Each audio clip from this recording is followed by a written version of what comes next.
Welcome, Clobberers, to Monday Night Mark C. Comics Talk, a show where, first of all, I want to say up front, it will be your no slap free zone on the internet. Your only corner of the internet not talking about a slap between two. Never mind. You all know what happened. And I will not be expressing one opinion on it. You guys can talk about it in the chat if you want. But let us have one channel. And I'm even mentioning it that is bad is too much. But just letting you know, there will be one person not talking about that tonight. We'll just talk about some comics. And I hate to start you out on a bummer. It seems this show, it's dedicated to a departed friend, and I'm about to talk about another departed pal, YouTuber Alpha Omega. Sorry to start on a bummer, you guys. A lot of you did not know him. Alpha Omega was he had a small YouTube channel. He had 130 something subscribers. He just didn't care. He just liked to live stream, but he showed up at a lot of our streams over the past couple of years. Some of you may have interacted with him. I don't know. And he was a really good dude. And we used to for a good long while, Alpha and I and Noel for the Tartar Zone and Problem being our good friend and others. Of course, Alpha was a huge Blake 7 fan, huge Doctor Who fan. And we used to do watch parties, not even streaming. We would do them after a Noel show or something. We would go on after that for some nights and just sit there for a couple hours and watch Blake 7 and talk about it behind in the backstage without even streaming it. And sometime around December, he had started streaming Blake 7 in the daytime with Bowles Trek. The great YouTuber Bowles Trek used to show up there with him. I went there as many times as I could. Whenever I could, I would go hang out with them, and I was gracious. He was gracious enough to have me on his channel. Of course, he used to come into Saturday Night Star Trek a lot, and just a big geek like the rest of us. And so back around December, he basically that's when we were doing a lot of those streams, a lot of those live streams. He was live streaming Faulty Towers, Blackadder. Just a big fan of a lot of that stuff, a lot of the the British stuff, as many of us are. And but like a lot of people here on YouTube, strangely, we knew him as Alpha Omega. We only knew him by his YouTube handle.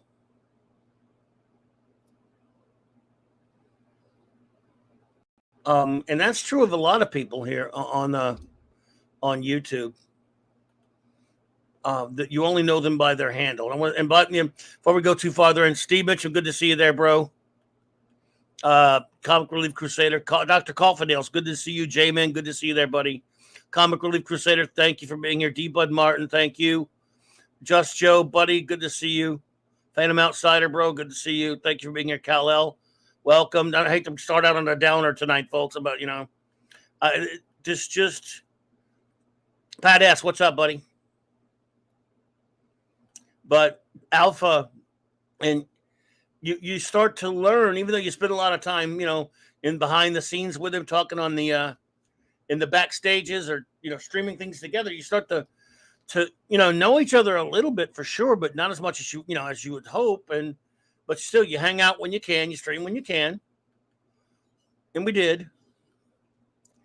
And you just think you can have all the time in the world. Every time. He always invited me to his Blake 7 streams, and I went whenever I could. There were times when, again, like I said, he was when I could make it, I would. When I couldn't, he understood. I was popping in, say hi, whatever. Just as cool and nice a dude as you want to meet, and you realize that's just a voice, but it's more than that. It's still a person, but you don't know names. And so around December, my buddy Problem being, kind of ran around the horn asking him, says, anyone seen Alpha Omega? He was supposed to be on. I haven't seen him he hasn't told us he hadn't streamed in about a week or so. How's he? Have anyone heard anything from him? And the last anyone had heard is something about he'd said he caught the big C and he was kind of feeling really bad, so he was gonna he would be come back as soon as he could. And we didn't. He was at after a couple of weeks. Hello there, Captain James T. Skywalker. After a couple of weeks, we started wondering,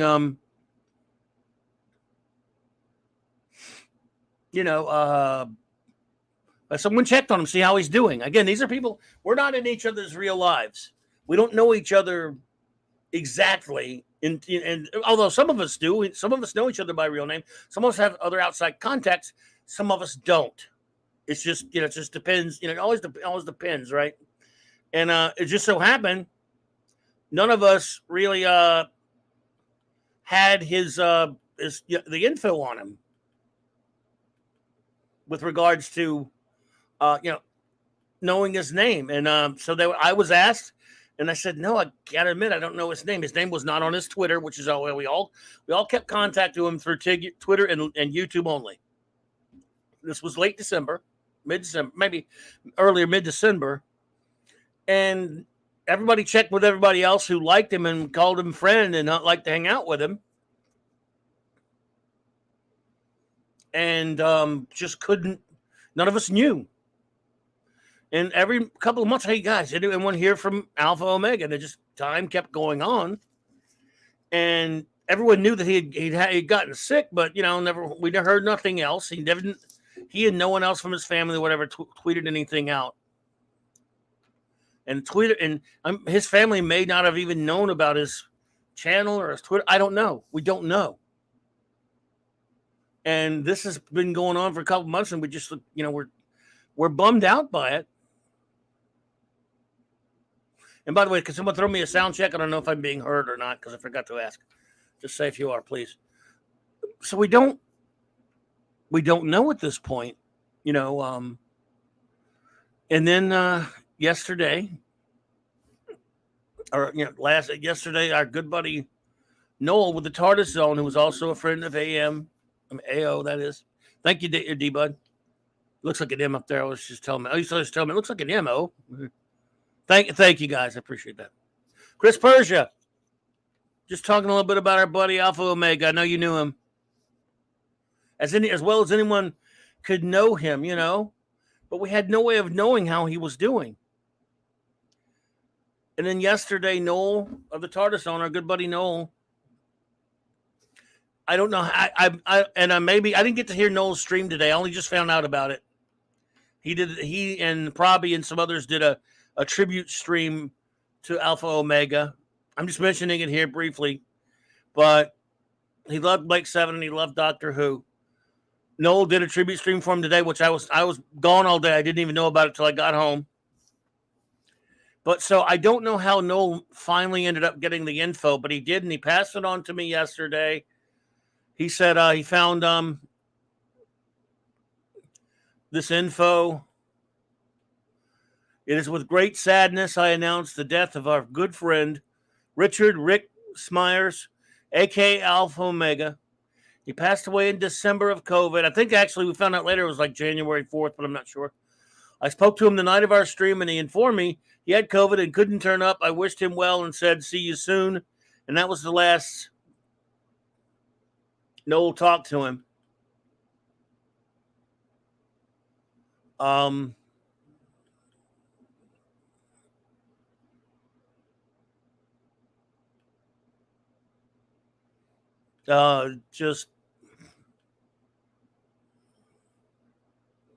And finally, of course, he found a link to his obituary. I don't know, so I don't know the details about how Noel found out about him. We know this thing was complications from the C thing, Coof. And you start to realize, wow, cool dude. We have a lot in common. He was cool to hang out with. We like him. If we'd gotten to know him for a couple more years or just whatever, he's probably a busy man in his own life. Who knows? We know nothing about other than we used to like to talk Blake 7. We used to like to talk Doctor Who, and we hung out and we streamed Blake 7 together. And you get to you realize, well, you just think, you don't.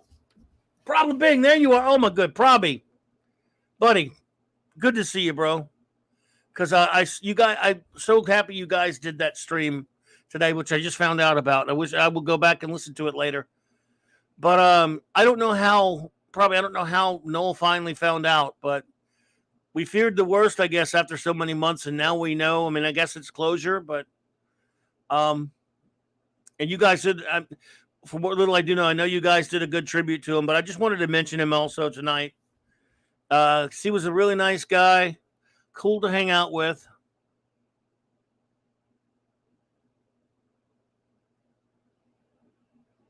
And a lot of us here, again, I don't know who knew him best or whatever. I don't know, but I wish I'd have got to hang out with him a little bit more. Okay, Alpha Sister found Melina on Twitter and okay, that's good. It's good that she did that because it'd been a few months, and even if you don't know someone that well, but you know them enough where you've spent a little time talking to them, hanging out a little bit, they like a lot of the same things you do, and you stream with them, and you just think, oh, that's a cool part. You just think, you don't know, I mean, obviously anything can happen to anybody, but you don't really think about that sort of thing. You don't really expect that sort of thing.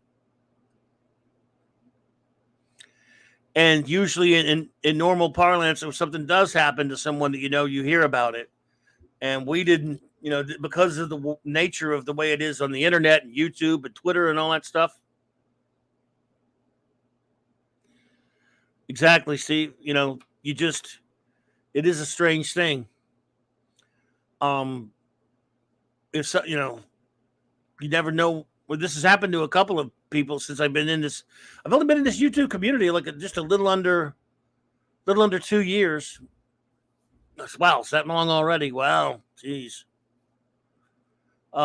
Because actually in April it'll be April will be my my goodness, like my 13 years. It'll be equal 13 years of podcasting. In April, somewhere early in April, and then wasn't too long after that when I moved to YouTube 2 years ago, and I've gotten to know some really cool people on YouTube. As much as you can, some to varying degrees, of course, because it's just how much time you get to spend with people for whatever, just the way that shakes out. Monkey Jeeb, it's good to see you, buddy. And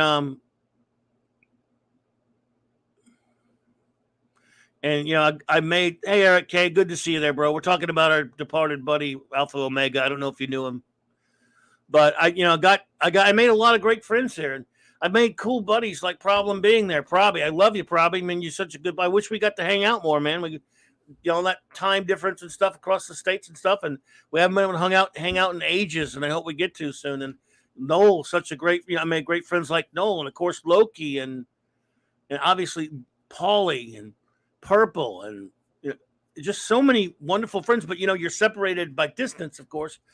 And that's not to mention great friends like Raquel and Mark and so many other wonderful ones. Too many to mention, really. Just point being is the ones you have the most contact with. At least they're hanging out there. Yeah, probably we got to do it again soon. I don't know. I'm almost never home in the daytimes or able to do anything in daytimes anymore. It's my problem. And my daytime, of course, is your nighttime. But I will tell you this, probably, and I know OA would appreciate this. AO. Listen, I always get his name messed up. I used to tease him about that. I say OA, AO, OM. But I know Alpha Omega would appreciate this. We have 3-4 new converts to Blake 7 now. Some friends that have never seen it, that have now watched it and have become fans. And I know Alpha Omega was a huge fan of Blake 7 and Doctor Who and a lot of stuff. I got you, probably. I hear you. That. Well, hope you'll be able to get some sleep, man.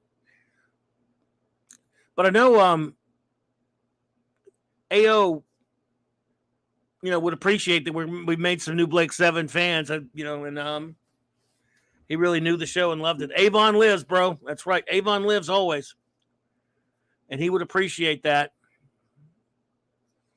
And it was fun. It was fun getting, streaming with him. It was the times I got to do it. Not enough, of course, because a lot of it was daytimes. So anyway, he was one of us. And Rick, we didn't know it was Rick. We just knew him as Alpha Omega. And he used to pop up sometimes on my Saturday night Star Trek shows and stuff, and he used to pop up in my streams. Just a cool guy, easygoing guy who knew his stuff, and he was a geek like the rest of us. And hey, like I said, one of the best things you can say, he's one of us. And this show was named after a dear departed friend that I said goodbye to over a year ago that we all did, the great Mark C. I get him confused. Mark D is great, of course, as well. But the great Mark C. This is Monday Night Mark C. Comics Talk. So we'll get on with the comics talk. But now we've lost another friend here, and it sucks. Tired of it.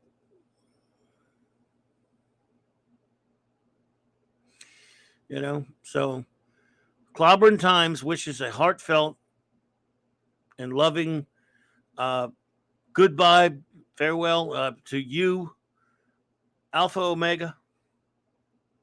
Of course, the gentleman's real name, Richard Rick Smyers.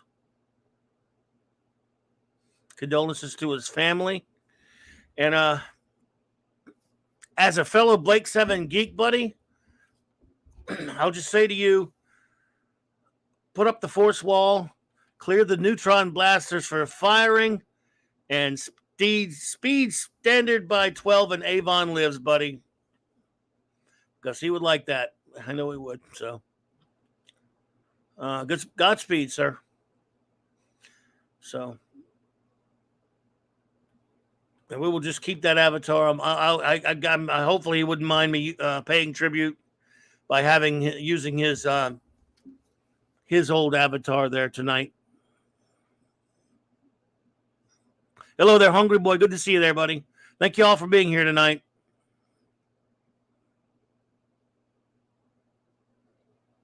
Thank you all for being here tonight. I really appreciate it. Yeah. So, and because of work and all kind of other crap going on, I didn't get a chance to prepare much for tonight's topic, so I'm just going to spend a little bit of time on it, and then we'll, it's tough to go to a topic, but that's just what you got to do. I mean, because the proper tribute, by the way, everyone, has been on Noel's channel. I'm going to try to, if I can, get that link.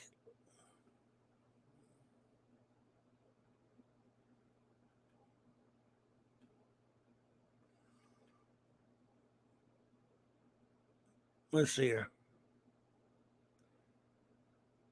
Hey, Proby, if you could, I hate to prevail upon you. Well, I made you a moderator in case you ever needed anything there, problem being, but if you or someone could find, or if not, I'll try to get it later, the link to Noel's stream that he did today, just so we could, if anyone wants to see the tribute stream for Alpha Omega, which you guys did today, which I have not been able to watch yet, because I didn't know about it while it was going on. Whatever the memorial stream was, Chris. Well, he did two. He did two. Yeah, like I just made you a mod, probably because you're a good friend of the show. You don't have to do any work or anything, but I want to make you one anyway because you're probably you should be a mod. But you're not that you don't get enough of that stuff, of course. But yeah, Chris, if you have it, cool. Either one. I just don't know who would have it. It was the memorial. I didn't get a chance to watch it today, but if you could drop that link, I'd like to go back and watch that again later myself, but when I get a chance. So, but thank you for that, guy. Well, today we'll, oh, by the way, tomorrow night at an odd time on Loki's channel, Loki and I will do a time for a monthly animated feature team up. Oh, there you go. Thank you, Chris Persia. Appreciate that, brother. And thank you, Proby. I wanted you to have link power. Anytime you want to put a link in there. Okay. Let's see. But anyway, tomorrow night, 8:30 at a different 8:30 Central Time on Loki's channel, and we'll promote it and everything. our monthly team up review of an animated feature, in this case, Superman, Batman, Apocalypse. So that'll be Tuesday night, 8:30 Central Standard Time, special time on Loki's channel. And tonight, I thought I would talk a little bit about a great artist who had a birthday this past weekend, because it is a comic show after all. And I haven't made any art for it, but I will give it next Wednesday night. We will have a very special Clobberin's classic comics review. We'll have a special guest, Mark D with the C and Lord Thoth. And we will review the Wolverine miniseries by Chris Claremont and Frank Miller and Joseph Rubinstein from the early 80s. Hey, J-Man, take care, buddy. Good to see you.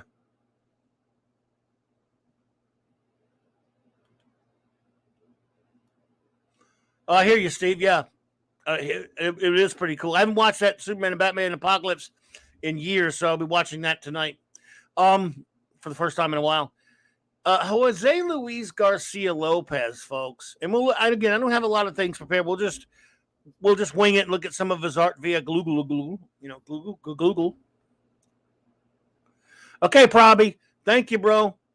Again, good to see you. And hail to you and Noel. Appreciate Noel and you all doing that for AO today. And of course, again, Avon lives, my friend. So, chances are, if you've seen a DC comic book character on not just a DC comic, but on other things, T-shirts, lunch boxes, ads of various kinds, it's a possibility that you've seen the artwork of Jose Luis Garcia Lopez, a gentleman who I believe was born in Spain, if I remember correctly. He's Spanish Argentinian. He is he actually got his start in the 60s, I believe, at Charlton Comics for a short time.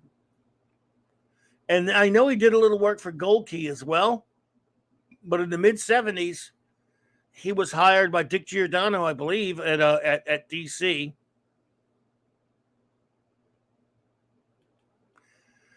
Oh yeah, I know you are a harsh critic. So that is now that you hammer that home, Steve. It's true. Well, wow. I see what you're saying. Well, it's been a while since I've watched that one, but I remember it having good animation, or at least I remember enjoying it, at least the way it looked. But I'll review it again tonight because it's been a few years. But Garcia Lopez, as to make it easier, we just say Garcia Lopez, but he is, of course, Jose Luis Garcia Lopez. Exactly, Steve. Comics, lunch boxes, pajamas, bed sheets, toy packaging.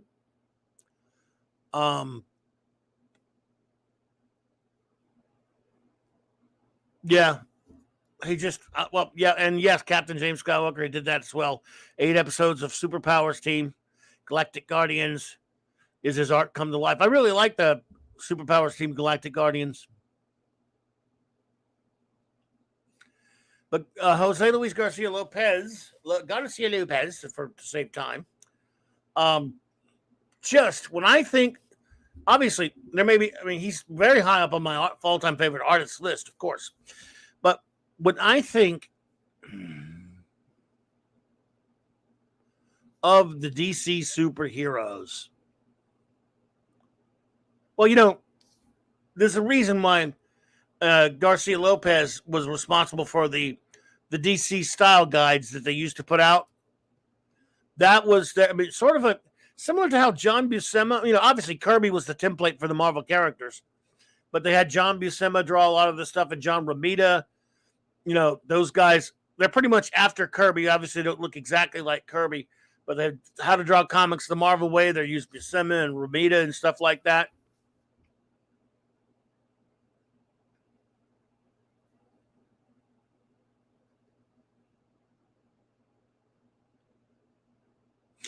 But this man's art was the template, in my opinion, for the way these characters look. I mean, obviously, I love George Perez and all these other great artists, but as far as just these commercially, these characters, of course, existed commercially. It's kind of funny how now comic book characters are nothing but. Hello there, Matthew Pounder. Good to see you. It's kind of funny now how comic book characters are now movie characters. They're not comic book characters really anymore. But at this point in the 20th century, in the Bronze Age, going into the late Bronze Age, 70s and 80s, Garcia Lopez's art, it epitomized it so DC characters so much. Like I said, he drew all their style books, the DC style books. In fact, I've known people who've had copies of those. It's just his basing as a template these characters on his art. And these, look at it. If you just look at this one here, for example, I mean, that's Superman's perfect costume. That's Batman. That's my favorite Batman costume, blue and gray, with the yellow insignia. That doesn't mean I don't like some of the other ones of Batman, but I mean that's it. I mean that's Green Lantern's perfect costume, Captain Marvel's perfect costume, the real Captain Marvel. I even like that Supergirl costume of hers, Green Arrow. All of them are perfect. But it's his art, of course, too. Now, that Wonder Woman costume. I don't know if I kind of like the eagle better than the W's, but still. In fact, I know I did. I kind of like the eagle on her chest plate than the W's, but hey, what are you going to do? But just the basic look. There was a reason why his art was used to sell it all. The toothbrushes and the like I said, the underwear and the backpacks and the school notebooks. I mean, but he was also great at interiors. He didn't now. Interestingly enough, again, he was more of a cover artist and an advertising artist. When it comes to a body of work, he did do not that he didn't do a lot of comics. Clobby, D-Bud and I are so old that we started collecting comics during the Lava Age. Well, see, Garcia Lopez, he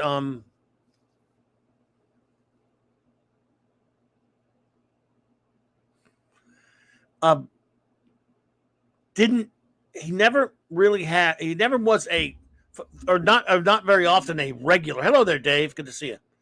A regular on any ongoing series for very long. He did some Superman comics here and there. I have a hardcover that compiles most of his Superman stories, which is really cool. And he had a couple other ones after that they did for DC Comics Presents on and off. He didn't have a regular stint very often on any of the superhero titles. He did various things. Of course, in the 80s, he did do Atari Force for a long time. Twilight, Cinder and Ash, some other things like that. But mostly his raison d'etre, I suppose, was the ads and doing a lot of covers. He was a big-time cover artist.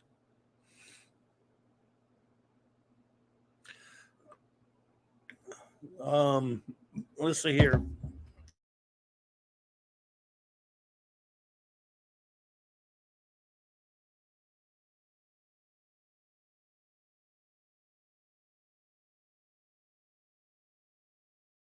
Excuse me there, folks. Man, forgot to put my mic back on. Having a little, I don't know what's going on with me. Something I ate maybe messing me up bad. I'm like, oh boy. Oh well, we'll try to get through it though. I'm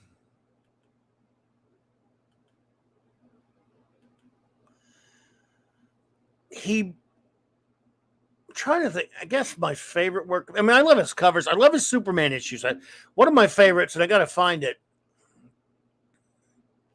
is his issue when I think it was Superman. Was it 301? I want to say somewhere up in there.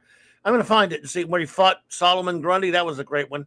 He did the Superman versus Wonder Woman tabloid size book, which was great. But I think maybe Batman Hulk is my favorite work of his.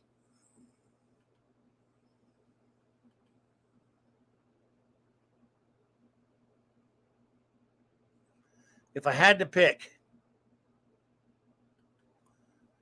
it might be Batman Hulk.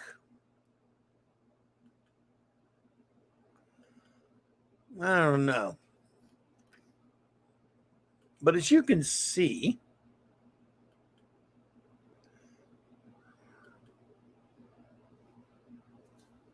the dude was, it's tough to say prolific. For interiors, I wouldn't call him prolific. But just for output of work, they had so many other jobs for him. So I don't think for, Batman Hulk's my favorite. I can see that, Captain James T. Skywalker. I can see there where you would say that his Batman isn't far off from his from Aparo's. I can understand. I can buy into that. Yeah, it is. I mean, it's not exactly like it or anything, but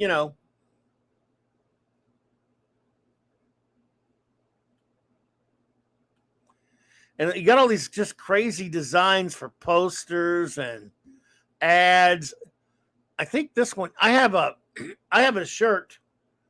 If you see this one here, see this one design right here. I have a shirt that's similar to this, not quite exactly like it, that has more characters on it than this.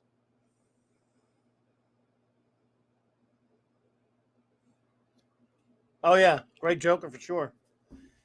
I mean, it's got, and yes, I think it's similar to this design here, but it's got even more characters on it. It's gigantic. Or it's gigantilic. Of course, there's a beautiful, it almost looks Gil Kane-ish right here, but it is him. It's Garcia. This Adventures of Superman Garcia Lopez hardcover. When is that coming? That didn't come out yet, did it? Man, I want that one. Now I got to find out when that one's coming out. Oh, it came out. Or I think they may not have released it. I can't remember now, dang it. But he was, I mean, he is. He's still with us, fortunately. But it's just, if I could have, I tell you what, if I could have a comic, a regular, I'll tell you what I would like to have seen was him to do that Superman 78 instead of that terrible art that they had for it. But because he did stuff like this, he was underrated and I'll show you why. This is beautiful right here, but it's, and some of these things, he's just a terrific, I think, and again, you guys are the artists, so don't let me step on your toes. Terrific designer, but he's great on page. Look at this page from Batman the Hulk. The Batman Hulk crossover, which I love. It was such a weird idea. I remember when it came out, I'm like, huh? You guys are going to do a Batman Hulk? Are you sure?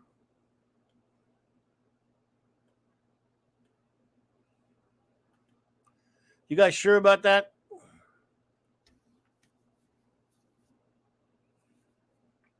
But it worked. Lynn Wein did a great story.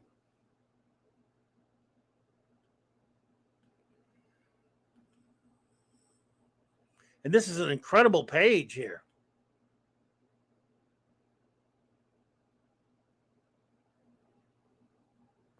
Okay, Matthew Pound, so that's confirmed that I thought it didn't come out. I thought someone had told me not too long ago that it never came out. I have the first one. I wish damn them, and I have the Gil Kane one as well.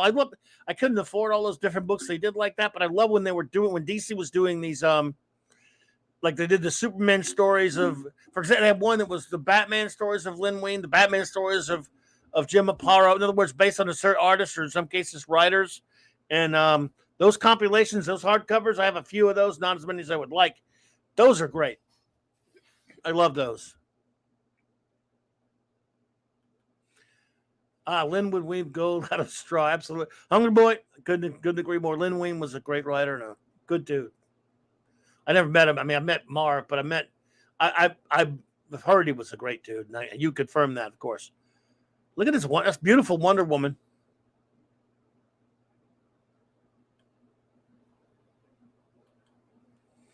Here's some Gil Kane Superman pages.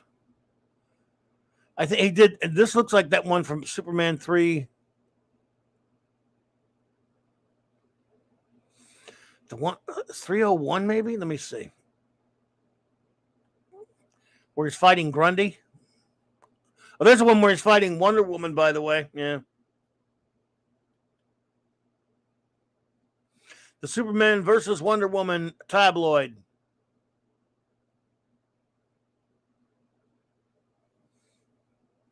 It's not a good picture from that. There you go.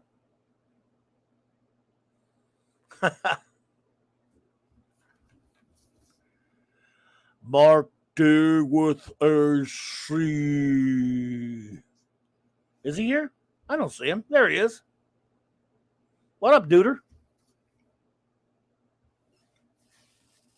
Good to see you, man.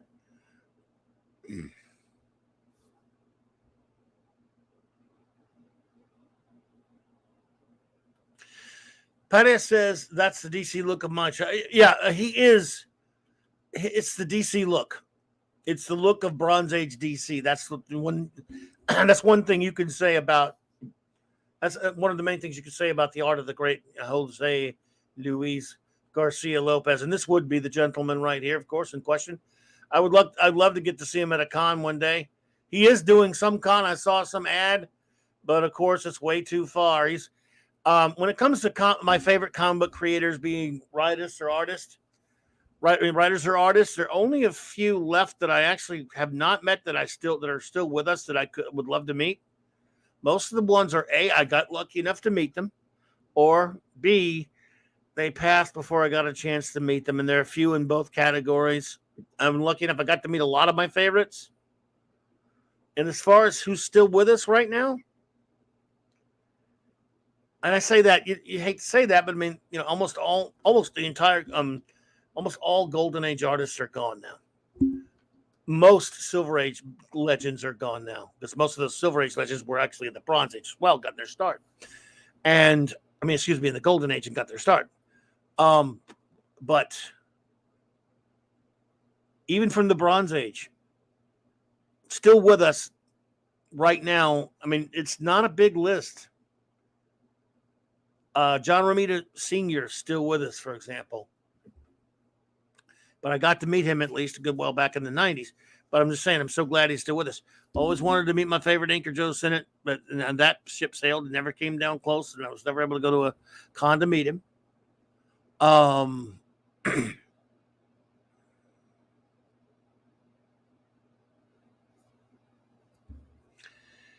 And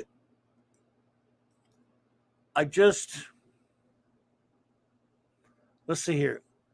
I'm trying to think. Mike Grell is still with us, but I'm lucky enough to have gotten to meet him a few times. I'm trying to think, other than Jose Luis Garcia Lopez, I'm trying to think, is there some artist that I'm a huge fan of that I did not get to meet that is still with us? And there may be, but I'm kind of drawing some blanks on it. It's kind of strange. Steve says, one of these days I would like to interview non-artists, possibly Clobberin or Mark, to find out how they recognize the styles of different artists. I think it's just because I've looked at them so many times, and I guess after I usually can even there are times I can even tell you who inked it, but that's a little bit different. But the pencils usually, unless there's like some bland layouts, usually most artists I can spot, but there are plenty that I still go, But I do love doing that, though. I love playing Art Spotter. I had a couple of buddies of mine we used to do this back in the 90s or whatever, and they were working. They were I'm not gonna say their names because they're nice. They're good guys. They're both comic book artists, and they were working, both doing some work for Marvel and DC at the time. I'll never forget this. I bought this book. That's true, Matthew Pounder. He did do Hercules Unbound. Good call. I bought this book, the Jack Kirby sketchbook, Black Magic edition or whatever. I think it was called Sketchbook. It was produced by Greg Theakston's Pure Imagination.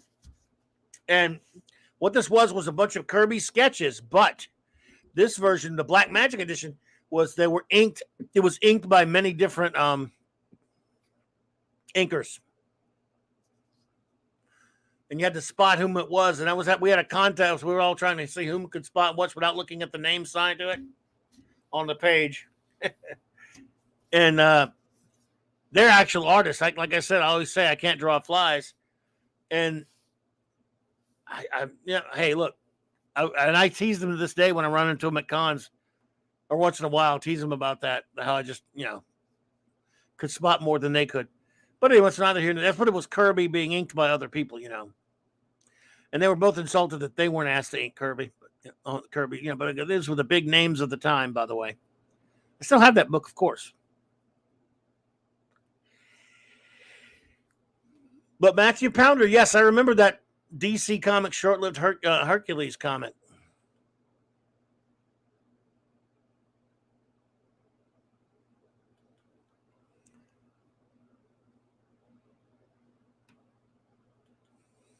That's a good question, Steve Mitchum. That's above my pay grade right there. But I can name you some of the people, some of the great comic artists that I really wanted to meet that, oh man, it just didn't happen.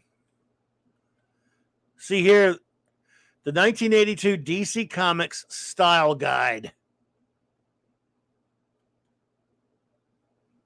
With art by you guessed it.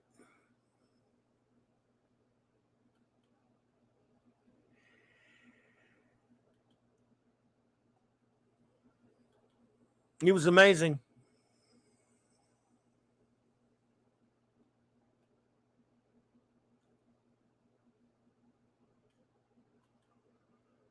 Always like that cover. Let's find Batman Hulk. Let's look at a little bit of Batman versus the Hulk, shall we?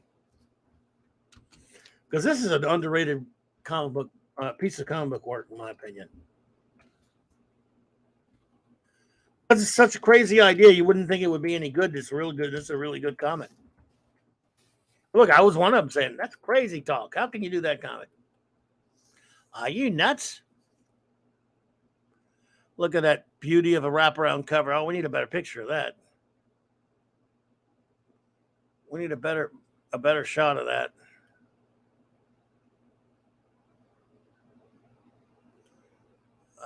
First, let's see if I can find a better shot of that wraparound Goram cover of there. That's what happens when you're not home enough to do any research, to get all the research and all the stuff together. Come on, cover. I want the wraparound cover. I can't find a decent copy of the wraparound cover. Oh, well.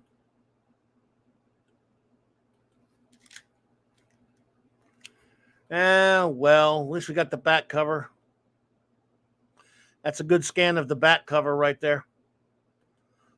A not so good scan of the front cover. We need a better picture of the front cover. We'll go with that first. Well, come on, dude. Listen, look at orange version of the front cover, which of course we all know wasn't orange. Anybody, if you're trying to tell me anything, my eyes are off the chat. I'll have them right back there.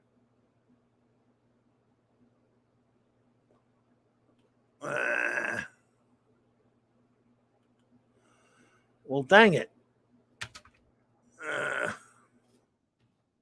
Let me see if I think I know how to do this. It's how you search sometimes, folks. Let's see here. Oh, I wish I'd had time to do this right. It's a disgrace, and a disgrace to the great name of Jose Luis Garcia Lopez that I am a disgrace. I am the disgrace here. All right, let's see. Oh, well. Well, I can't even get a good shot of the front cover now. Well, that's a good one. Go ram it.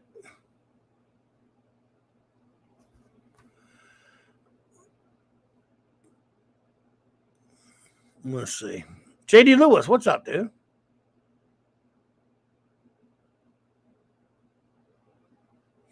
Steve, I need to get you to come on. We keep saying it, and I know you're busy. You're not feeling well tonight.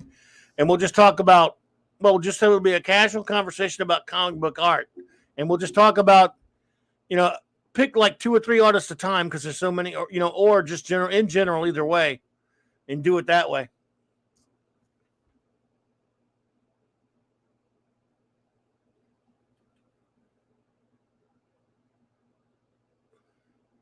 Yeah. Oh, yeah. J.D. Lewis, cool. Yeah. Lopez is fantastic.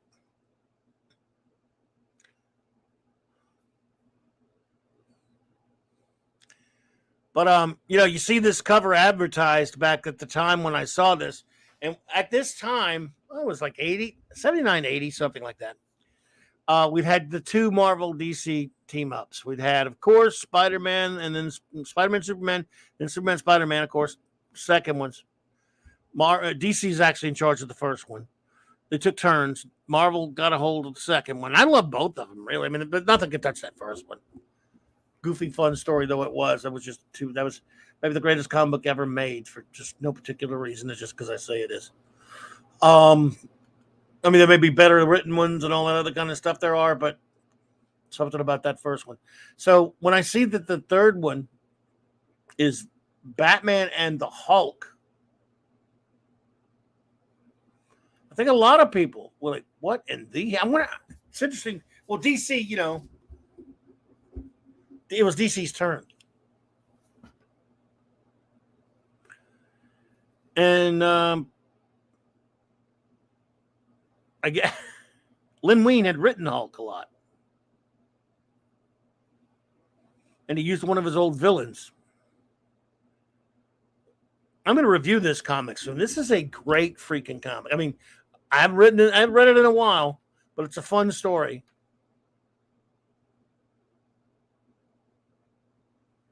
And it's going to be reviewed soon.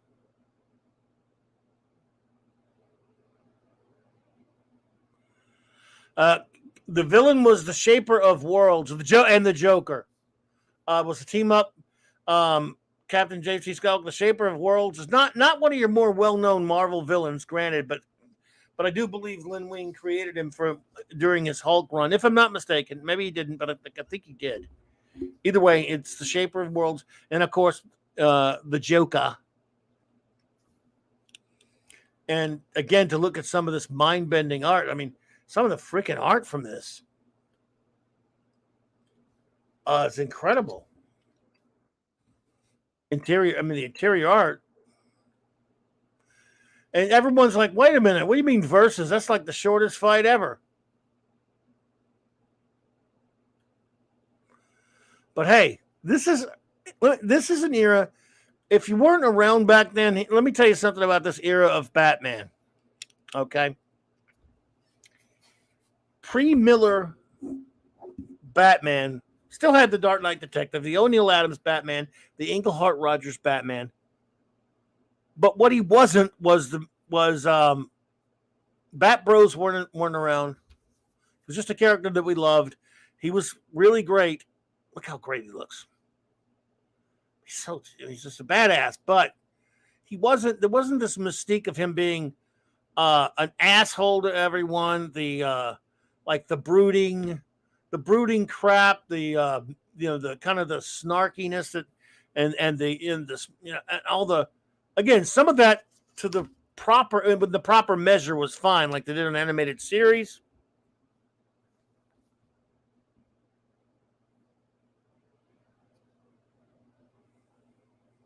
But you could take it to an extreme.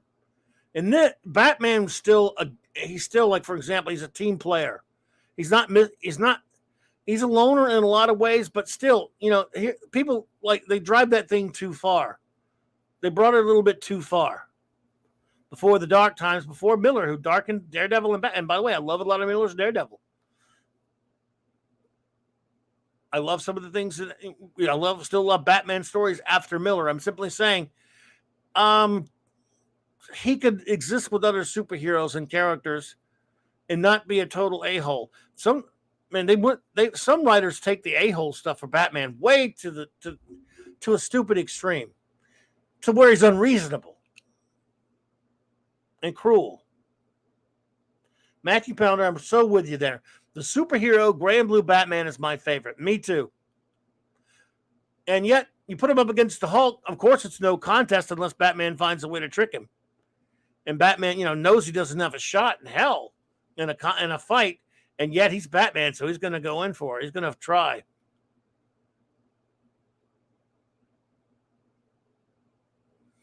And he's also, he's Batman, so he's brilliant.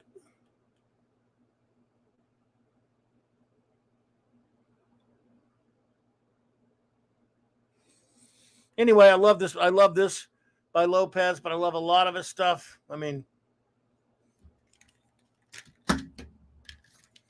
I love it so much I dropped my headphones there. Let's see here. I'll show you another Garcia Luis, Jose Luis Garcia Lopez cover that I love. He didn't do the interior on it, but it's the interior to a great comic. Look, some of this. Oh, by the way, look. Does anyone ever see this? The Bruce Timm version of the Batman Hulk cover? How you like that? Not on topic for Garcia Lopez, but yeah, it's kind of cool.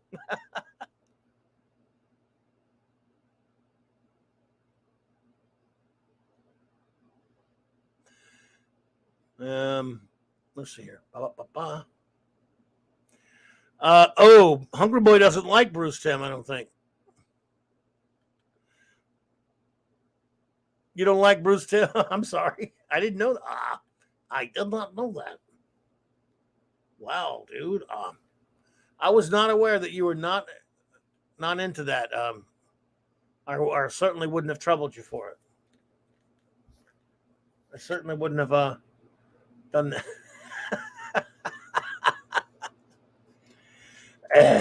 Boy. So sorry. Never mind. Never you mind, sir. We'll get off of that. We're away from it, see?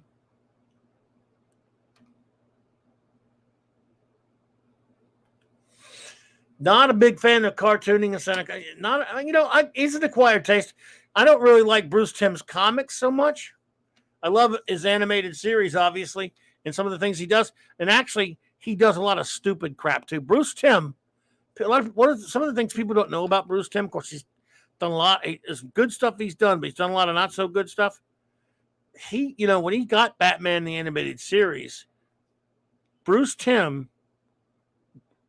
he does like Batman and Superman, but he's a Marvel guy. He was more of a fan of Marvel than DC growing up, except he hates Thor. The guy's weird. He hates Thor. Look, don't ask me. If you're asking for a why, you're looking at, I don't know. But I've heard that. He said it. He used to draw kind of crap, making fun of Thor. And he wanted to do it. When he did the Justice League cartoon, he would have taken Avengers any day. He's just I think he grew up a Marvel guy. And yet, look what happened. The hand he's been dealt was DC. But he said, he does like Batman. He just does not big fan of the other ones.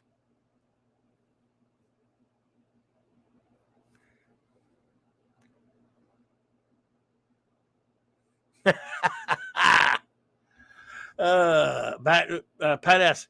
That's my favorite Batman colors. Make mine gray and black. Some blue and yellows are okay. Yeah, I like the gray and blue.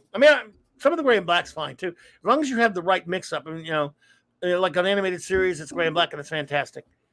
But this bullshit about take it. Oh man, I think the worst bat he's ever had. Forgetting about how bad he looks without the trunks.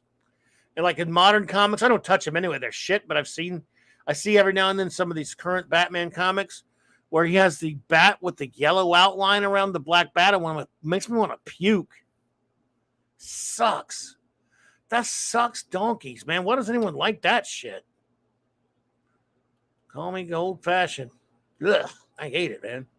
That bites it raw right there. Yeah, give me I love the yellow bat with I also do like the other bat. I like the bat, the big black bat by itself, fine. But I kind of like the yellow insignia. I'm sorry. I guess it's because it's how I got started. Mitchell says Bruce Timm is a great animation director. Yes. However, a friend of mine once applied to a job with him Before the interview, he went to lunch, and who was that? Who was there but Bruce Timm? Friend went to apply to a job with him, but before the interview, he went to lunch, and who was there? Bruce Timm. At lunch? No. Well, Mark D, you can come on and police my language if you feel like it, unless you're busy, man.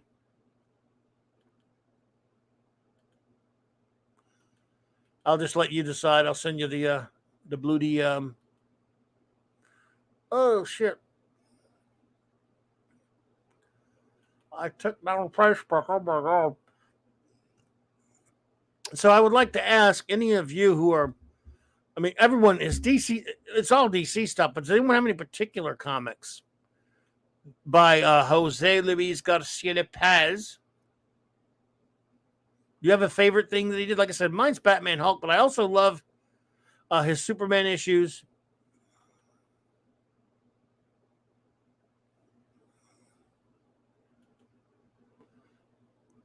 I also love his some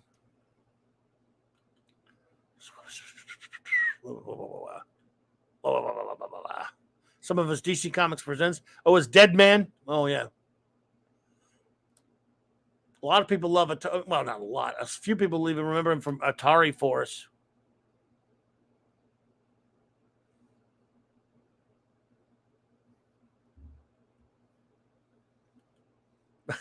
Hungry boy says, with all apologies to Mexican Iron Man, Lopez's Flash is top 2 for me, and I like it better than Infantino's. Whoo, that's good. Hey, look, I guess I can't blame you. I don't know who my favorite. Let's see, because he never really. I mean, I love his Flash. He never really did it in the interior of a comic that much, though. He did. So Infantino's, I think, is definitive, is because he is original of the '60s Flash. Except in a couple of cases and on many ads, of course. I don't remember Lopez doing a lot of Flash, but his interpretation of the Flash, of course, in those works are marvelous. Yeah, I mean, I love them. Or their DCs even. Yada yada. Let's see here. I love that. I'm trying to. Let me see. Was it Super? Let me try to find it. Let's see if it's Superman number 301. I'm gonna try to find that one because I think that's where it was. That's one of my favorite individual comics by Garcia Lopez. I think it was when he fought Grundy. Big slugfest with Grundy. Yes, I knew it. Boom, boom, boom. This right here. This is a great issue.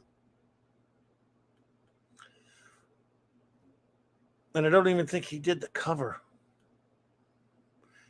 He did the cover, but he had Bob Oxner and Bob Blanchett inking him. He had Bob Oxner, Terry Austin, and Bob Blanchett inking him in this issue. Incredible. Yeah, Terry Austin was at DC for a while, for those that don't know.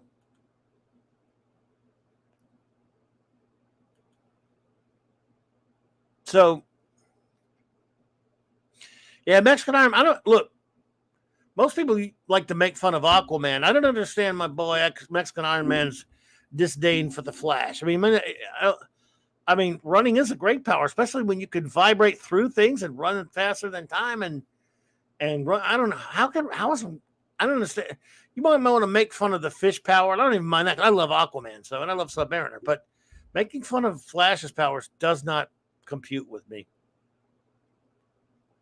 And so I'm calling you out, Mexican Iron Man. You are wrong, buddy. He already knows that, though. We love Mexican Iron Man. Hey, Clobberin Times is a love Mexican Iron Man zone, just so you all know. But he's wrong about the Flash. But it's okay. It's his right to be wrong about something. Anyone ever see this issue?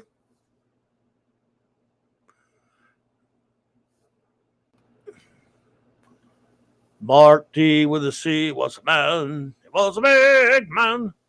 Was it like a hill and as tall as a mountain was he? Messed up. What's up, dude? What's going on, dude? Let's see here. Oh, thank you for having me. Yep, I had my. Hey, man. Disconnect. I used to chat with someone who disliked both Lopez and Jim Aparo and defied Deified. I'm sorry, deified. Deified. I think you mean deified Neil Yep. Adams. I like Adams' work, but my favorite DC Batman artists are always Lopez and Aparo, and they still are. I mean, can we be frank about Neil Adams for a second? Hello there, Oliver Belamonte. Good to see you, buddy. I'll get right there to you there to that question. But okay, let me tell you something about. I was talking to Claude about this recently. We were talking about Neil Adams. I mean, I love Neil Adams' work, but let's just be honest about something. And I want to see what Hungry Boy thinks about this, and maybe Steve. I don't know if Steve Mitchum has an opinion on this. Art experts in the audience. Yep. So yeah, I don't know if Steve would have an opinion on this, but let's just be honest. What great work has Neil Adams done after 1980?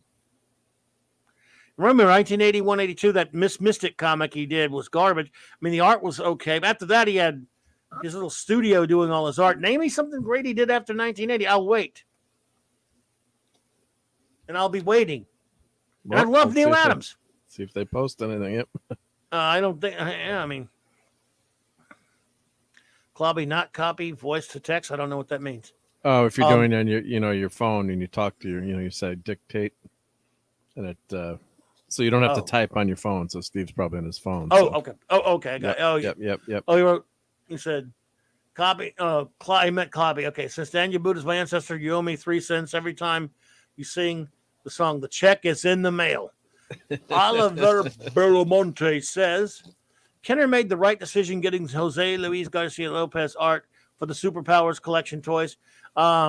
His art made me want to get Superman, Lex Luthor, Brainiac, Calabac, and Darkseid way back in 1980. Yeah. Oh, yeah. He was great. You ever see this comic right here? Superpowers toys are awesome. Yep. Oh, yeah. You ever see this issue right here? I don't know if Superman 301.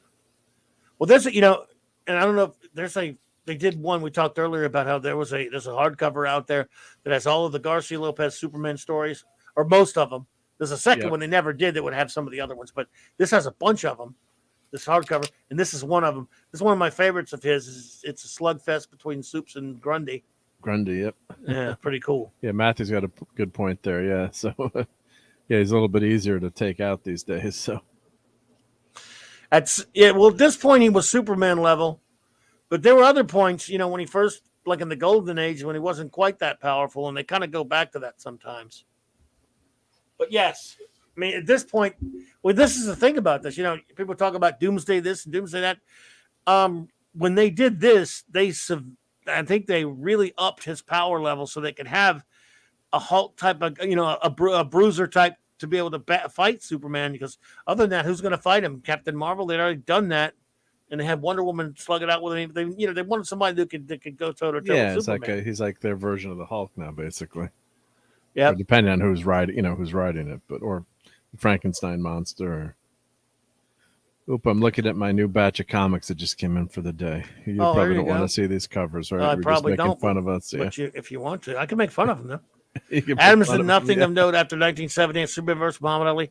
I can't really argue with that. I mean, Miss Mystic was a joke. We were all excited about that at the comic shop in 1982 and 83, but that thing took forever. And again, it was just dumb. It was not good. And of course, if you look at his modern stuff, it's horrible. I mean, I started thinking about this not too long ago. I mean, it's one of the great comic artists, but after 1980, of course, and when he started Continuity Associates and all this other stuff, he wasn't barely doing his own work. He had, he had a sweatshop pretty much, kind of like a Bob Kane. Kane didn't have a sweatshop or anything. Well, though, no, but he did get other people. Yeah, it was similar to that. Yes. Well, before that he ran. Remind me again, Hunger. I always forget. Was it Adams that ran the Krusty Bunkers, or was he the other one? Was he D Hands? He was one of those. He had this little in the 70s and in the 80s. He had this little little group that would farm out work. Marvel and DC, I think, would farm out work to do finished comics and stuff that they couldn't get finished. There was one called the Krusty Bunkers. I think that was Adams. And a few people worked for them. And there was another one, Diverse D Hands. Sometimes you see a comic inked by D Hands. It's because it was Diverse Hands. I thought you were going to say D's hands, like D's nuts. D's nuts. Gotcha, hungry boy, no biggie. Anyway, so that's a great Garcia Lopez comics. Don't worry, we'll definitely take a look at some of your absolutely magnificent comics that you didn't waste money on at all. That were not a waste of money. No. That were definitely not. Money. No, it was definitely not. Did you ever see it? Yeah. Money. I remember I bought this just for. Here's something I bought just for his art. Let's see if anyone remembers this. This is rare. I mean, this is something. Just saw it there and reminded me of it. Here's a DC. You know, after Marvel started doing the graphic novels in the 80s, DC jumped on the bandwagon. Yep. Well, they all copied each other, right? Yep. This was a beautiful book, so I bought it just for that. Star Raiders. Anyone ever see this one? Did you ever see this one? Star Raiders. Anybody pick up Star Raiders in the 80s by Mr. Lopez, Garcia Lopez? Elliot Maggin did the art, but I mean, it's a story, but yeah, just a science fiction graphic novel. They're just trying something different.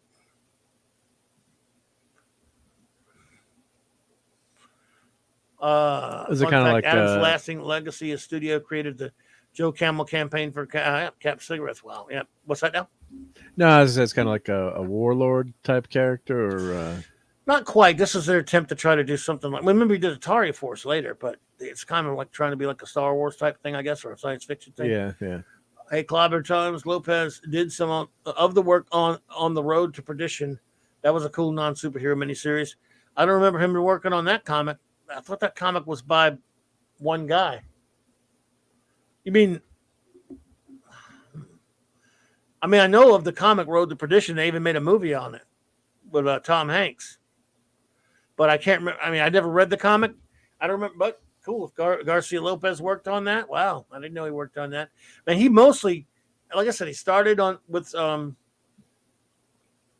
Charlton and then did some Gold Key. Then he was DC forever, pretty much. I mean, I don't think he did a speck of Marvel that I know. I mean, maybe some stuff, but I don't remember. I don't think he did. He's one of those rarities. But yeah, just stuck with one company. Yep. Yeah, Star Raiders. Yes, Matthew, this is a really good looking book. Where are we? I haven't looked at this in ages. So there you go. It's got some painted art. Well, it's pretty. Yeah. Way before Alex Ross. Yep. And I just bought. I mean, it looked cool. I liked his art, so I can't say I've read it in like 35 years, but I bought it. I have it somewhere probably. Now that I can almost get to my collection, I'm about to see if it's in there. You did a spring cleaning? Well, my son was able to clear out part of that room, but got more to do. But I mean, I hope nothing got thrown out, though, right? Because I always get nervous when people mention cleaning. I'll never know if he did. If he got rid of the stuff, he got stuff out of it. He made it. Put it this way: you have to be able to fly to go in there before I can walk in there now. Nice. And that's the first, if you'll pardon the terrible pun, step. Yes. Yep. Richard Rayner mostly, but it says he worked on 3 issues of Clobberin. Okay. And then I never read Road to Perdition. I knew about it and I knew about the movie, but there you go, Pat S. Well, great. I mean, cool. I mean, I don't know, because I don't really know what he does now, what he's doing right now that much. I mean, I'm sure he's doing something. He's going to I saw this picture here, like I said, an ad for a con he's going to that I wish I could go to. I'm not sure what. Love to meet him. He's one of the ones that got away. Never got a chance to meet him, you said, right? Yep. No. Oh, man. No. And I had a buddy of mine who's friends with Mike Grell and some other artists, and he said he's told me once before he was going to try to get him. I don't know. Man, but see, this is a pretty good looking comic. It was a different one. Now, Atari Force, I didn't buy Atari Force, to be honest with you, but that often. But did you ever see that? Well, it's grown in legend now, right? I mean, at the time, I don't think it was that popular. No. You know who loved it though? Who? Robert Meyer. I know one of our buddies. Oh, okay. Yeah. Robert Meyer Burnett, because I saw him talking about it. Talking about it one time. He He's got them all, of course. He loved Atari Force. I remember when that came out, I looked at it and I go, well, I mean, I like video games, of course, at the time. Yeah, But I of mean, course. I was big time into video games too. Yeah. but I don't know if I bought any issues of this or not. I can't remember. It's just so. Oh, And I actually, sorry, I just bought a book that was on sale in Comicology. Well, maybe 6 months ago. The Art of Atari Force. Oh yeah, you mentioned that. That's right. Yeah. Oh, the It was art is based on fantastic. the game. Oh yeah. But apparently, even though Jerry Conway wrote it, people say the story's good. Does that sound bad? Yeah. He's Jerry Conway. Okay, I'm an a-hole about Jerry Conway. I bet he's such a tool. Atari Force. There we go. Whoa. Nice art. Yeah. See, there's the thing. He could draw those superheroes, and it's not an insult to say he can make them look relatively generic when he had to, but he could also he was very capable of when he did something like Atari Force or Star Raiders to do something very different. Yeah. Yeah, no, I mean that was just they're trying to capitalize on the video game craze, and of course look at how many movies are based on video games now. So, or even Free Guy, which is the idea of a video game. So, it's back then we were kind of like, what is this? Or it's after Tron too, I guess. But it's like, and I'm looking it up. It lasted 29 issues, so it did last quite a bit. So. 29 issues, not a bad run. T-Bud. Atari Force, really? That was one of the first titles that went into our quarter bins. D-Bud, Atari Force went into a lot of quarter bins, buddy. Yeah. Remember, there are no such thing as quarter bins anymore. But for those who know what he's talking about, man, I love me some quarter bins. Well, you could buy the whole series. It looks like the average price is about $2 right now. So, Pat S loves it. So, 20 times to $40, $50. You got the whole run. Clobberin times. I just checked. Apparently, there was an Atari Force trade, but it's currently out of print. That's been a while, but I do remember them doing one. Came out in '85. Captain James T. Skywalker says, "Wow, we really agree on Conway. Not just because he's an idiot either. I mean, if he did, he's written some." I to be honest, before I ever knew he was an idiot, I always thought he was kind of hacky as a writer. And hey, I believe he created Firestorm with Al Milgrom, but still, and I love Firestorm, but it was, he was just a ripoff of Nova, though. Who was a ripoff of Spider-Man? Who was a ripoff of Green Lantern? But thank you so much, Eric K, for the $2 super chat. Thank you, buddy. My pronouns are handsome and brilliant. I've heard that about you, Brian Rencher. I've heard that a lot. Everyone says that. Matthew Pounder, I have a soft spot for Conway's JLA. Oh, I've read. Look, I mean, I'm sure if I remember right, I'm sure I've read a lot of his stuff and I've read that. So nothing against that, buddy. Dad, man, walking 55. What's up, brother? Hey, Dad, man. Good to see you there. I have a T-shirt of this one right here. That's what of this Batman. This Batman family. That's a cool shirt, then. Yeah. Well, this here's a button, but I have a shirt of it. Yeah, that'd be cool. Yeah. Yeah. That's a classic image, yep. Yeah, again, like I say, God, look at the style book. I'd love to have those things are probably the way that that's what I wanted to look for. Because he did the DC style books for years. And those things are not choosy. DC style guy. Style book. Yep.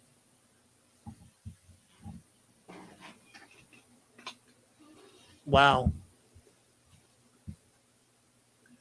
How much amazing. Oh, I don't know. I hear they I just saw some prices clip. Yeah, it can't be cheap yet.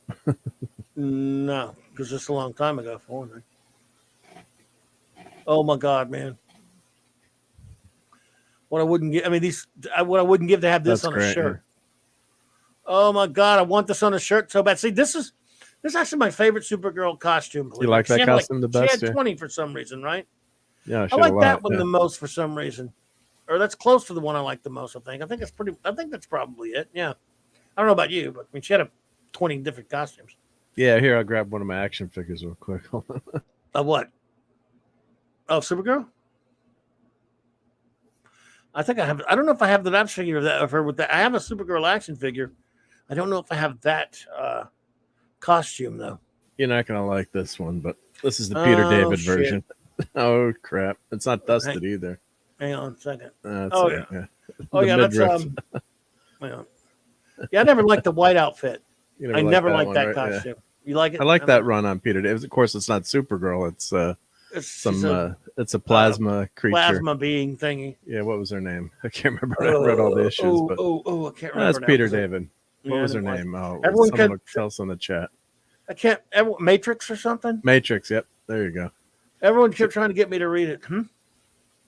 Yeah, it was good. I mean, I love Peter David, so it was good. But so I grabbed the action figure. See, I could have brought that for him to sign for me.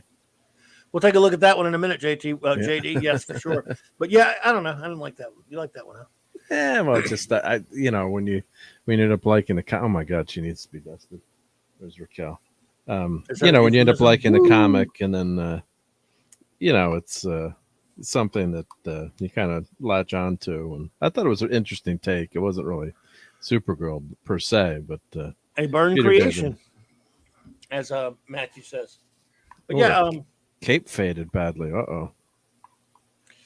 I have a way better Supergirl costume than that, the old one. But I can't. Here's one I didn't like. I didn't like this one here at all. This is where she died in this one, didn't she? I hated this one. I hated the band. That looks close to the one she died in with Crisis. This one sucks. But there he is drawing Hawkman. I mean, look at this again. This is some beautiful stuff here. It's something about it just screams like bronze. Bronze, especially your childhood. DC. Yep. I mean, that's your DC childhood right there. If you're from the Bronze Age, if you're a kid in the Bronze Age, and yes, that is a great Batgirl, Matthew. I love this Batgirl. Love it. I was just checking her cape, okay. Look, it faded in the sun. It was not looking up her skirt. Yeah. No cape there at all. Oh, we have another super chat. Yep. Thank you so much, Eric. Appreciate you, buddy. Mark, quit looking up your skirt. Why would you quit? Why not? Well, actually, she's not even. She's Dance. Matrix, actually, right? Yeah, she's Flash Dance. Yeah, she's Matrix. I think she had absorbed part of Carol Danvers' memories somehow, or some wonky kind of like rogue type scenario. Yeah, it was a weird one, but hey, it's comic books. You can explain everything. It was not my bag, baby, as they say.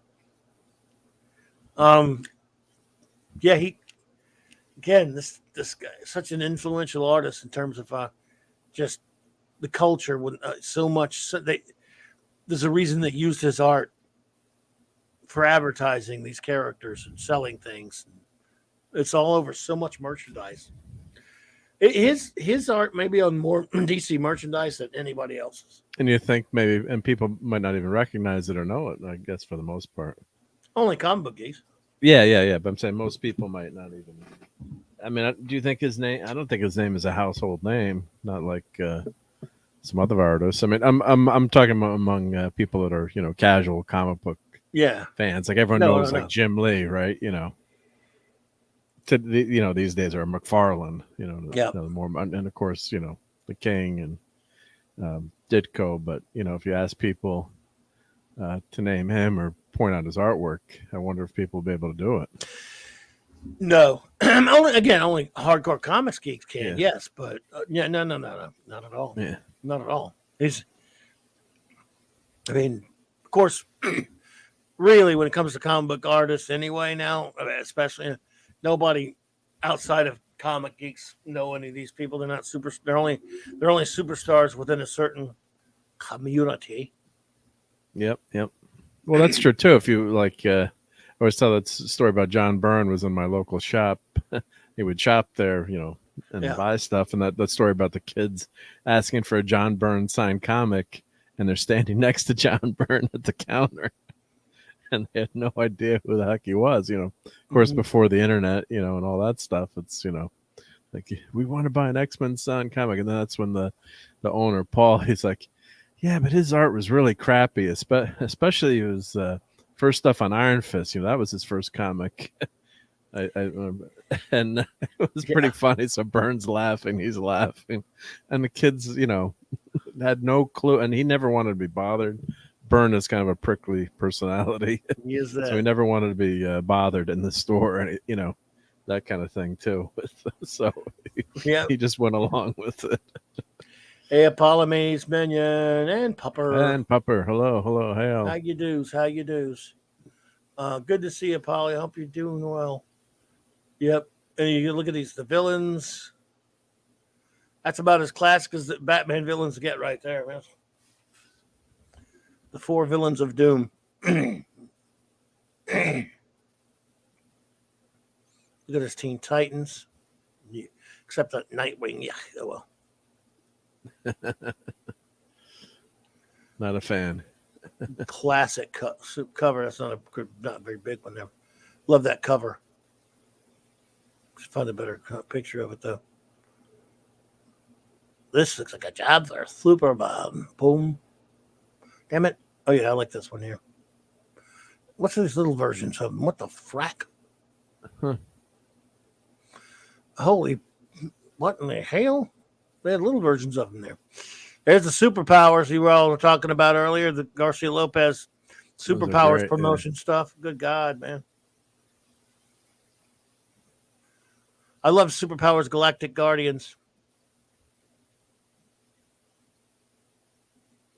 Indeed, J.D. Lewis, yes. I liked Burns' Iron Fist because he had a couple of different inkers. I was just reading that recently. His first Iron Fist. Yeah, I actually like it. I like Burns' older stuff way better. I've got this a couple years back at Second and Charles. I found a John Byrne it's called I don't know what it was called. It's a book. It was an omnibus. It was like 30 something. I got it real cheap, dirt cheap. And it was of all of his stuff before, other than his, like his long series, like X-Men and FF and stuff. Yeah. All of his I guess if you want to say it for lack of a better term, miscellaneous stuff. And it's got a ton of his stuff in there. I'm doing okay. Just wish I could breathe. I wish you. I hope you're breathing, dear. Good. Oh no, you need to take care of that. Be very careful. Obviously, I know you mean you're having. If you're having trouble breathing, Apollo, please look into that and be careful. And yes, I don't know if you're out on the road or anything like that, but please, if you start having too much trouble breathing, go somewhere and get yourself checked out, please. Please, dear. Don't screw around with that. Yep. Unless hopefully you just have, like bad allergies or something, where it's. If it's just allergies or whatever. Yeah. But if it's something unusual, yeah. Go see Doc McCoy. One of the reasons that is. Huh? Oh, you're exactly. I was just going to say that Steve's got a great point there. You put it up. You read my mind. Yep. One of the reasons that his artwork was chosen for advertising is that it was very clear. If you can tell in a silhouette what a character is doing, it makes a clear read. Good point, Steve. Yeah. That is a great point. Yeah. Iron Fist. What's that? It is. Yeah. He was doing kind of an Adams. What's that now? Well, it would also, that's why it would also be great on a T-shirt, right? Because you lose some of that detail. Of course, the printing today is much better, but those classic images, would work. That's why you recognize all that stuff and all the merchandising and all the T-shirts. Merchandising. So most of the, well, of course, I knew it. Most of the other designs and much of the packaging artwork were based on Garcia Lopez. Oh, yeah, classic. That's what the style guide was. That's what the style guide was, dude. For him. Al McWilliams did a great inking job on the early issues of Iron Fist. Was it him? I thought it was something like Dan Green or Frank Chiaramonte and all these. I don't know who. And maybe it was Tom Palmer. I don't know who. I was looking at those recently, so you think I would know, but I have that omnibus that has those. Well, but Paul was the guy. He was obviously joking just to see if the kids even knew that he drew Iron Fist too. I think. Well, yeah. When the story. Yeah, I know. Of course, she said it was funny allergies. because allergies, good. Well, not good, but you know what I mean. No, yeah. better than My wife gets really bad allergies and she's miserable. Right. And, Just take care of that, dear. Yeah, we all have them at some point. I mean, they flare up on you, don't they? This man, I'm obsessed with this one right here. As the kids say, I'm obsessed. I'm obsessed with this one, bitch. Right? I've seen it before, but not for a while. Especially the Superboy and Crypto one. Although the that'd be a good one to print. I could print that on my printer at work. Yeah, that'd be a great enough shirt. About a shirt, but yeah, make me a 5. Well, you don't have enough. First of all, you don't have enough cotton to make a shirt big enough. Anyway. Don't say that. It's true though. I mean, right. Fact check, true. You don't have cotton, do you? I don't have cotton. I have paper. Well, there you go. See, well, then it was the true. Printer, yep. So there. Yeah. It was Robin the Teen Wonder. Look at it, Robin. All right, don't make fun of the Robin, folks. We don't put up with that stuff around classic here. Costume, yep. Yep. Of course, how come Batman gets to wear all the protection and Robin's got it? Yeah. Oh well. There you go, Pat S. That's for you. Superpowers, yep. Superpowers, the Galactic Guardians team. I got to dig out my Superpowers figures. I think they're all in the attic. Yep. Kirby did a lot of the early designs for him, and he did the 2 miniseries comics. His last mainstream stuff, really. We're close to it. Look at that, man! It's just. Do you like that version of Lex Luthor? I thought that was kind of cool with that costume. I like the power suit. Yeah. Yeah. It's better than I couldn't stand the Burns stupid Kingpin Luthor. Hated him. I hated corporate Luthor. I've been a fan of this guy since I was 8 years old and didn't even know it. Wow, y'all check on the card of DC Superpowers action figures. That's his artwork. It is, sir. It is. I do love that Lex. You know, it took me a while to warm up to that Brainiac, but it was okay. Yep. It's a scary Brainiac. Yep. Yeah, I mean, it was a switch, but, you know. Wait a minute. Go back to that. Oh, there you go. That's a nice one right there. This, of course, is 1984. Wow. Nice. Almost a hint of Adams there, really. And that the Lopez Super Friends was. What's that? Go ahead. Oh, sorry. I was going to say Super Friends cartoon. Who do you think he's the major influence on that cartoon in terms of the art or the cartoon? Lopez? Lopez, yeah. Yes. Well, put him on again. Hello there, Andy Masterson. Good to see you there, buddy. At the gym. Excellent. Hey, Andy. Yes, I think Garcia Lopez, without a doubt, was instrumental. Obviously it's based on a lot of Kirby stuff, but as far as the cartoon was concerned, I believe that they based a lot of it on his art. Yeah, it's my style guess again. Too. Style book. The style. I mean, it's not. It's animation's limited. It's not the best animation. It wasn't that bad though. But I'm actually just dropping a video. I like that season. The Hall of Justice. I just did a review of the Hall of Justice ornament that I got. So I'll be dropping that after the show. But that just brings back all those great memories of 70s kid watching. God. So, especially Saturday morning cartoons. Right. If it was raining and you didn't have any sports, and you just could eat your big bowl of cereal. If you got Captain Crunch, Super Marv was my favorite. Later at the Hall of Justice, Kirby did redesign the Fourth World stuff. Fact check true on Matthew Pounder. Yes, sir. I love that. It was that last season of the Super Friends cartoon with Superpowers Galactic Guardians. If you remember, it didn't last long. It wasn't a long season. There's some. I thought I already said hello to him. Hello, Dad, man. Still good to see you.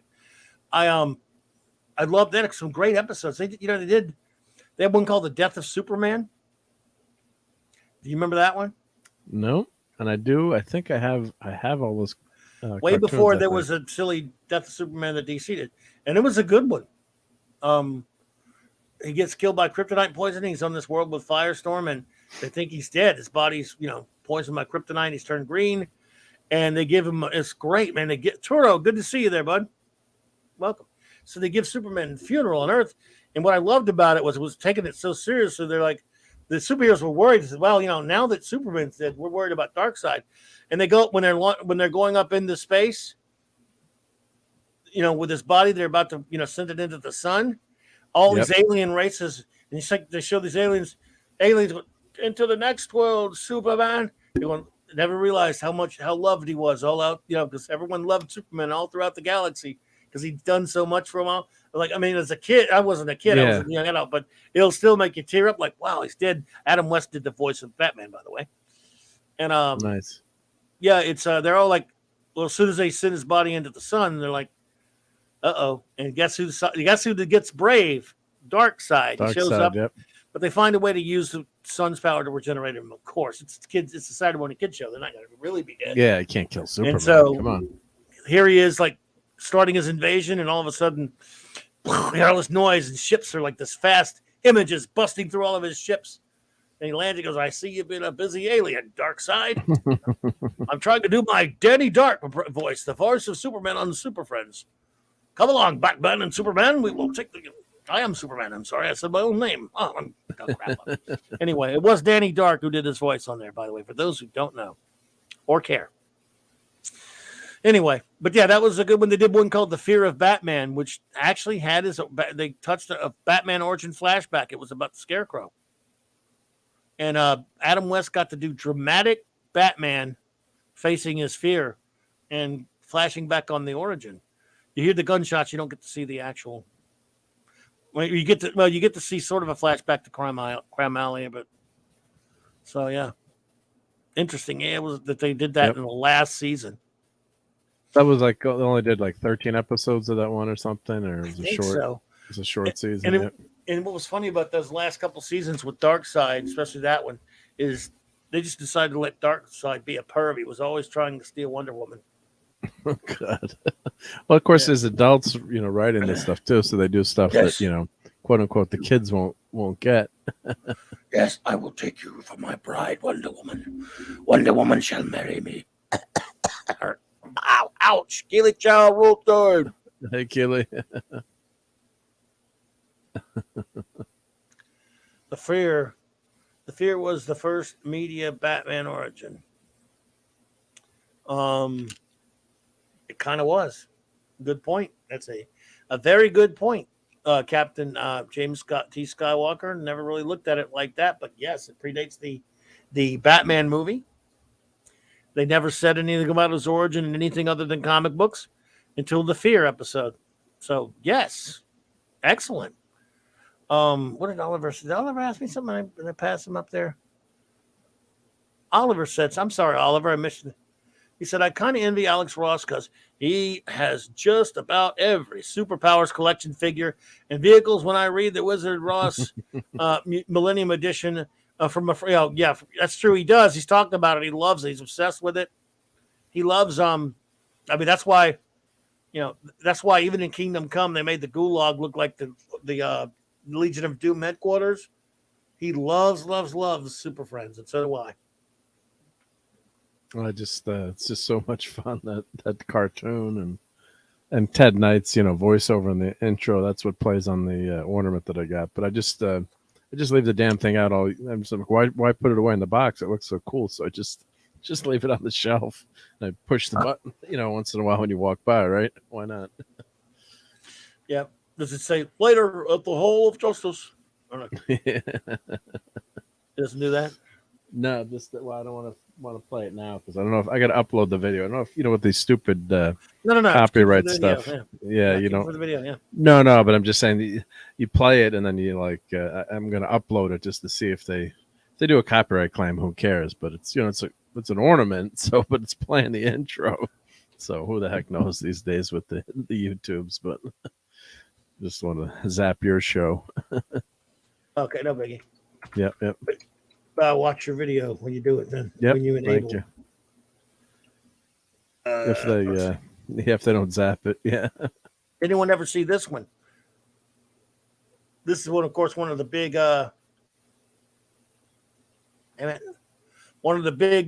tabloids. This was an example of him getting to really do a lot of great art on Superman, Wonder Woman. Yeah, that's a classic. Yeah, Superman, Wonder Woman. It's I think it actually kind of takes place during the during World War II, if I remember right. Yeah, I think it was set in the past. Did I read that, or did I have that? I have it, and I think they've actually done a hardcover of it, I believe. I think they've done a reprint of this soon. But I haven't read this in a while. I need to reread this. I haven't read this in forever. I think this may have been Conway also. I can't remember if it was Conway or not.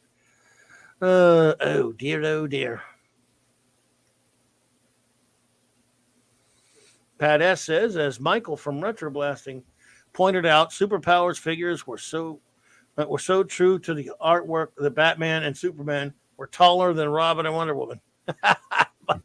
He has a great video, about a lot of stuff and a lot of Superpowers, of course. He has a great video about the Superpowers videos as well. Well, that's what I always hated with action figures when like the Hulk was shorter than other figures, or it's like the scale. But of course, it gets to be more expensive. But what they do a lot of times is they'll have the same body or the same legs and just do a different paint job, which makes sense to save money. But or especially like I love my little Lego figures, but like the the little Lego guys, but like the Hulk is much smaller. But then later they did come out with like oversized figures. But they're all the same. Wolverine's the same size as Cyclops or whatever. Yeah. But it's a common flaw in action figures. Yeah. What the hell? Oh, sorry. I dropped something. Oh my goodness. You dropped the figure? No. I dropped my headphone things. Oh. They almost fell off. Where's this? Great weird. Yeah, it is weird, but okay, that's great stuff. Weird, but fantastic. Yes, this was a great one. Turo says, have you all seen that old YouTube 51-second long Super Friends What's Up video? I meant to say earlier. I don't know if I've seen that one, sir. No, I don't know. Sounds good, though. Let me find it. So anyway, everyone, this concludes our tribute to the great Jose Luis Garcia Lopez. We're going to do a little bit more open talk. We're not done yet, but I wanted to do that. Of course, we opened up the show for those who don't know, tribute to our long lost buddy, rest in peace, the great Alpha Omega. And of course, not to bring things back down, but just saying. But yes, he just had a birthday. Being Jose Luis Garcia Lopez had a birthday this past weekend, and I thought we'd look at a little bit of his art. He was just truly great and amazing, and hopefully, I'd love to get to meet him one of these days. But I'm, very thankful for the works of this man. And just one of my favorite artists. Classic, yep. Great artist, and now we have, hey, Fat Steven Seagal, what's up, dude? Been a while, bro. Good to see you, man. It's good. I hope you're doing well, buddy. I hope you're doing well, bro. I guess Fat Steven, yep. We'll do a little, since it is still comics talk. And again, I know I started out the show bringing everybody down with saying goodbye to our good buddy, but we're still, going to keep on a good positive note. Yeah, well, I'm unfortunately I was at a meeting, so I missed the beginning, but yeah, it was, at least not at least, but we word, unfortunately found out the worst, but didn't know what had happened to him. But we were talking about Blake 7 the other night, and I was watching some of his videos, his watch-alongs that you were on with Bowles Trek, and those were some fun videos and just getting into Blake 7. So yeah, so my condolences to his family. And Yeah. Yep. It sucks. Yeah. Yeah. Again, it took us all these months to find out. I guess we should all try to learn from it. That we get to, it took us all these months to find out about his passing because we didn't know his name. Like I said, as I said at the outset of the show, for those who missed it, we only knew him by his name, and we all hung out with him a lot and stuff like that. I mean, by his handle, his YouTube handle, and his Twitter handle was the same, and he didn't have his real name on there. So for months, up until yesterday, when Noel found out that he passed on, I think, January 1st or 4th or something like that, we none of them since the early December, we didn't know what happened to him. AO indeed, buddy. AO indeed. Alpha Omega. And we didn't know what had happened to him. And then, something like this happens. That out of the blue, we just find out one day. I mean, we weren't sure we would ever have any kind of closure on that. It's so weird because I was just thinking about him the other day too, because I finished Blake 7 to watch that last episode, and coincidentally, I had a nightmare last night. I woke up yelling in the middle of the night. Maybe it was because of that episode haunted me, or I don't know what. I usually don't have nightmares, but there was something, and I just woke up and was just really upset over something. It was because that last image of Blake smiling and all the. Oh yeah. Well, I won't say. Well, we had minor spoilers the other night on my show, right? But, it's a 40-year-old show too, but that last episode hits you in the gut. So, well, we'll finish up again because tribute to him. We'll finish up a little bit with go back to some lighthearted show and tell here. Yep. I got something really cool today. I don't get things very often, so when I do, I like to show them. I got a new figure. And again, we all know I have a rule. Well, it's more of a guideline than a rule. I had to cut back on my act many years ago, not just because they're expensive and I can't afford them, but I also have no damn room for them, to be honest. Thank you, Hungry Boy. I appreciate you there. I have to keep the action figures to a minimum at least, but I have, if something if I gotta have one. I said it's got to be someone I just cannot live without the damn thing. I'd rather, because let's face it, I could miss 50 meals and it won't affect me. So, I had to have this one, so I pre-ordered it. It came in today. It is glorious. This may be the best Captain America figure I've seen. Certainly the best one I've seen.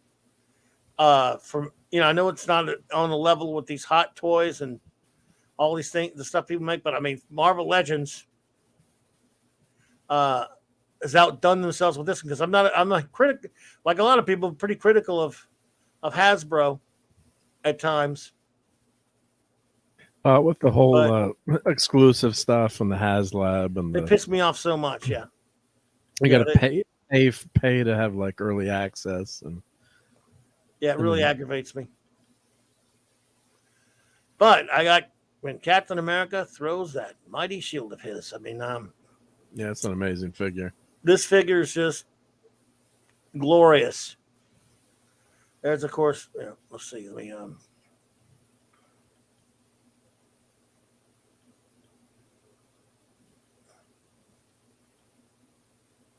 I mean, it's just now my one nitpick is the shield.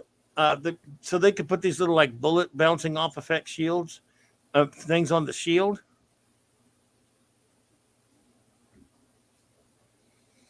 They had to put little holes for that, right?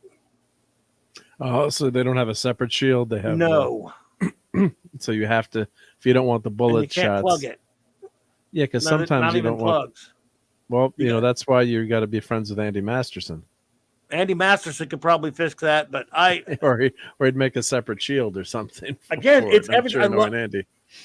By the way, the Steve Rogers head, I can't get it. Even though I will never use it much anyway.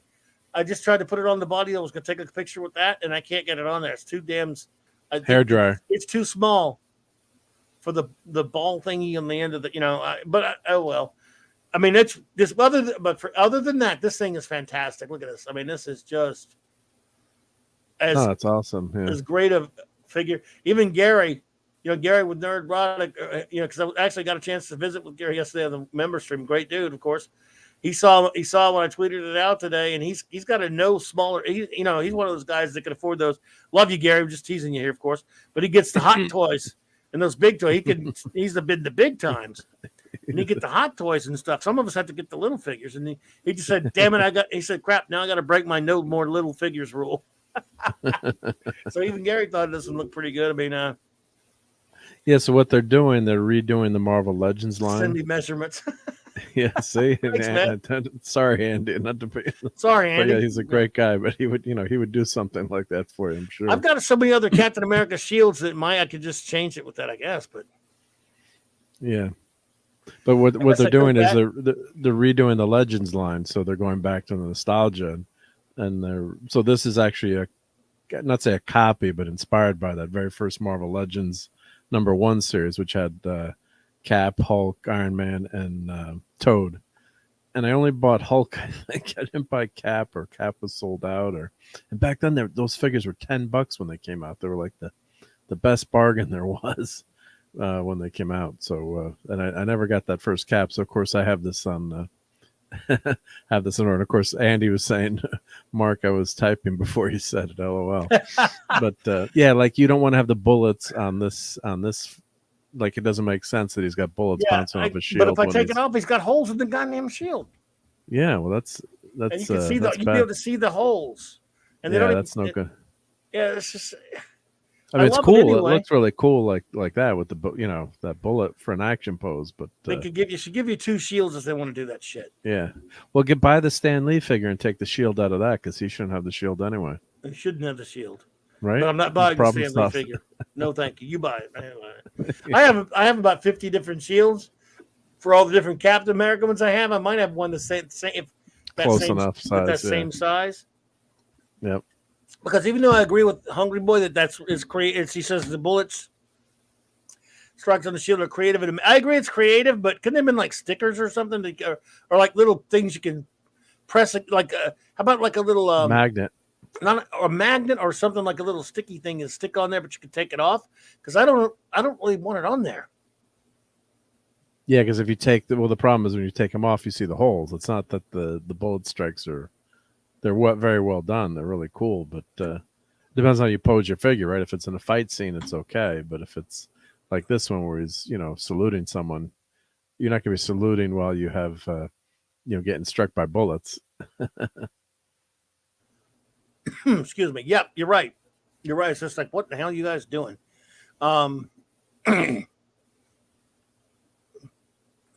Churro says, I played with my toys and read my comics as a kid. So many things lost, stolen, or given away. I'm okay with the memories I have, though. I feel bad for the new generations not playing as kids in person. Well, I don't blame you. I hear you there. And agreed, Andy, neither should the Falcon have a damn shield. I got my buddy who is the expert on these things that always helps me find out when to order them and find them and stuff. He helped me get my Nova figure, which I wouldn't have got Nova without him because it was a freaking Walgreens exclusive. He's a hound on this stuff. I mean, he hunts for him. He knows everything coming out. He studies it. He watches all the Hasbro live streams. He knows everything about all this kind of stuff. He's my source. So when it's one I gotta have, I'm gonna get it. He'll I go to him if it's a must. He's the one who told me how to order it from this guy. He's got one coming from 2 different places, but he ordered it from this guy. And so, anyway, I think you ordered from the same one, right? Well, I ordered I ordered direct from Hasbro. Okay. I ordered it from Dorkside Toys. Oh, okay, yep. So anyway, mine is coming next week on April Fool's. Yep. Well, anyway, so I'm going to make sure I'm home early to intercept the package. What he tells me is, FedEx just left this on my steps. So glad I still have it. Well, I just don't want my wife to see it. Oh, I hear you. That's a small one. He was talking about Falcon. Hasbro still has not done a decent Falcon figure. They've done a couple different, that aren't, none of them that are the classic second costume Falcon figure of Sam Wilson. I have a really good Falcon figure from Legends from about 15 years ago. Is it the classic? Well, let me find a picture of it. I think it is. Yeah, it's hanging in my basement. I have him set up. He's flying. Must be an old one. They won't do a new one. He's got Red Wing. Red Wing on him. Yep. Whoa! Hot Toys Classic. Spidey is shipping. Says Andy Masterson. Good, bro. Wow. Andy Masterson. That's the cool, classic bro. one with the classic colors. Nice. Yeah, we want to see that. Once you get it there, man. Let me find that picture of my. If I got Falcon. See, I don't know. I don't know why they spend so much time like doing all these different hands. Two of these hands don't make any sense. The one with they're splayed open like that. Just do a shield. And these effects. It's one thing to have the little bullet effects, but they got the other one. See the blue one on there? That's the electron. Yep. It's like some kind of electric. Like that one there. Yep. That's kind of cool, but they're trying to do. Yeah. Like. And there's a hand with him pointing up. Or that's supposed to be like him pointing. He's directing these guys. Red and White Falcon. Yep. I had the Mego as well, I believe. Yeah. Toy Biz. Well, he was telling me they didn't do one to his satisfaction, but I don't know which one were. I mean, maybe they did. I know I don't have it, but they're supposed to be planned. I only know is he said they've done a stream where the guy says, we understand you guys want a Falcon. I want one so it can be right next to Cap, and they need to do a good Bucky, too. I have an old Bucky. This figure's 31. I think it's 31 something. So with shipping, it'll run you about $38, Pat. But it was just too good. I had to, man. I could not. I mean, my Flash. I was the same way with my Flash Gordon last week. I mean, it's Cap, man. It's Cap. Got to have it, right? I have a buddy who's also publishes comic books as an independent publisher. And he loves Cap too. So he was just posting on Twitter the other day his Cap wall with all his Cap figures. Nice. So I got a pretty good bunch of Cap figures, but I'm trying to find that. Well, here I'll just Google Falcon Legends. You're trying to find. You mean your picture? You have my picture, but if I just do Marvel Legends Falcon, I'm sure I'll find it. Let's see. It's an old one. It's one of the old Marvel Legends. Let's see here. Let's see. Is this? That's the new one now. Let's see. Come on, guys. Yeah, where's the classic one?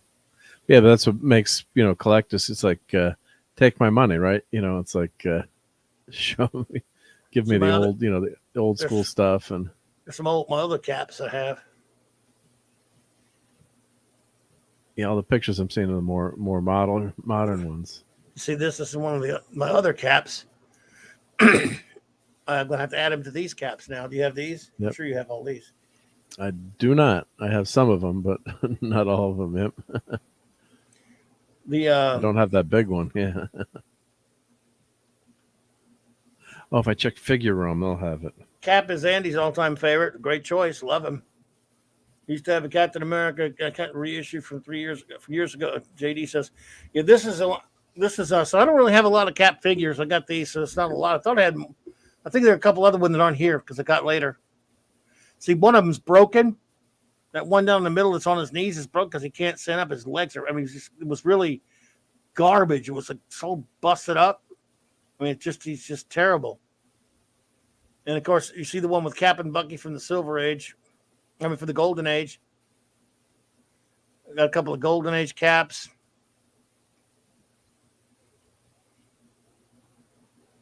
So some of these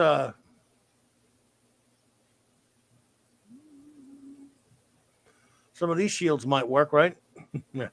Yeah, you could always and of course Andy's our figure expert. I'm sure they sell just you can buy Cap shields like he was showing the other day of all these like quote unquote knockoff figures, and there's places where you can buy heads and bodies, and he did an amazing video about how telling the story of how he made a Thor likeness of his brother, and check out. I'll grab the link, or maybe Eric can grab the link, and really touching video about Andy making that custom figure for his brother, and he was also telling us on, I think it was on Cardinal Sin stream, about all these places you can buy different parts and pieces, and that's how these fantastic figure customizers create things. Of course, they do sculpting and things too, but you can buy the separate pieces as well. So yeah. So let's see. I'm looking at. What are you looking for? I'm just finding all the. Well, here I'll just show the. I'll share my screen and we can show. Just loose joints drop of super glue. Drop of super glue and keep bending back and forth. There. So that's what it is. Are loose joints in that one, huh? Man, that sucker will not stand at all. See, a couple of years ago they did the 80th anniversary Cap figure, and I missed it, and it was pretty good, but this one's 10 times better. This new one. This one's better because this one looks the right colors. That one was a little bit dark colored, if you know what I'm saying. Yep. Yeah, here's this is much bright. Yeah, much brighter. Yep. Here's one in the box and with Kirby. Kirby's face. See how Claude used to be such a good airbrush artist? Nice. Yeah.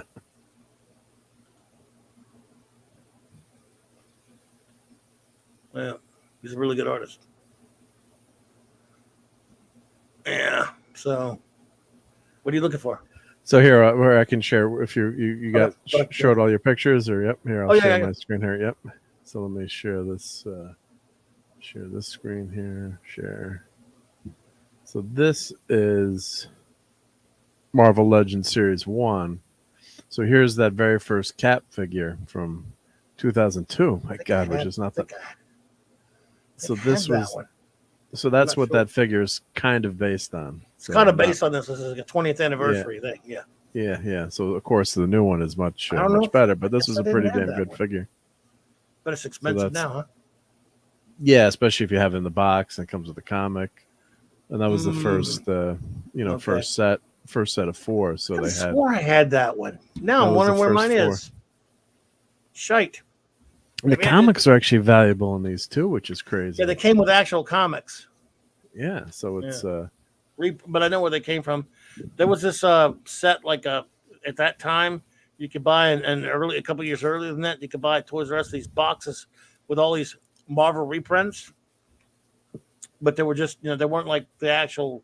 They weren't repros of the comics. They didn't like have the ads and stuff. They were just some reprints. Yeah, and stuff. just the. That's what those are, but that's a cool Iron Man. They're pretty valuable here. Yeah, so this Iron Man was there's 2. Yeah, you probably like the classic one.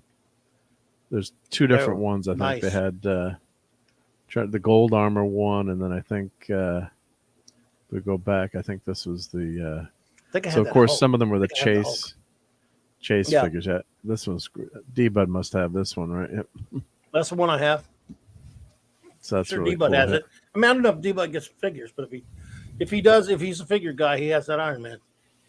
And then this was the stealth armor one. I think this was a chase figure. This was tougher to get. Wow. So this, when they started with the chase, and of course Toad. I think I had bought Toad. I don't know why. It's not a bad figure though. Of course you did. But I have Hulk. I'm missing Cap. I never got the Cap. And I think I have Iron Man. We have a Hulk. Check. So that was the first series. So with Hasbro Smart, they're coming out with these again. So then we're going to go to Series 2. I'll just go through this quick now. But of course, then they came out with more. He says that Iron Man looks like the Secret Wars. Now these Dr. Dooms they have a Doombot version and a regular version. I think the Doombot has, the mechanical face. And I think Doc Doom, when he did this one, did his face? That I have. Yeah. So this is a really cool. Yeah, so his face is, you could see his face when you took the. Christoph. I'm trying to remember. So just a really well done.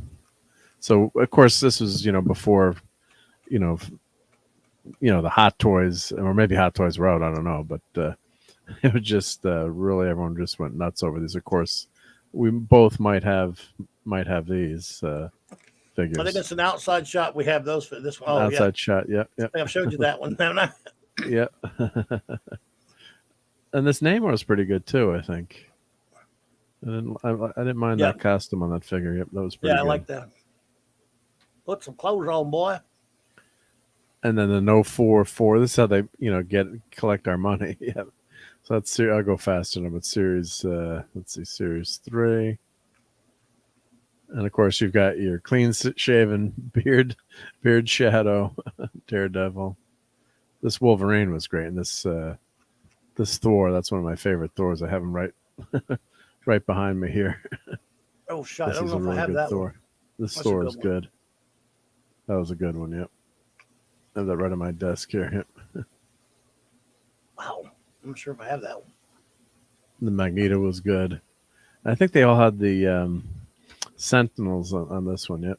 And then I think there was a movie version too of Daredevil. They had with Ben Affleck's face, I think, on one of them. I'm trying to remember, like a special edition. Yep. Well, that's when the movie came out too. So that's series 3. Series 4, the classic Beast, Gambit, Punisher, Elektra, and Goliath. Yep. That was cool when they first had the first big Goliath figure. So where did they have? Oh, I love this Nick Fury. And then, of course, that was fantastic.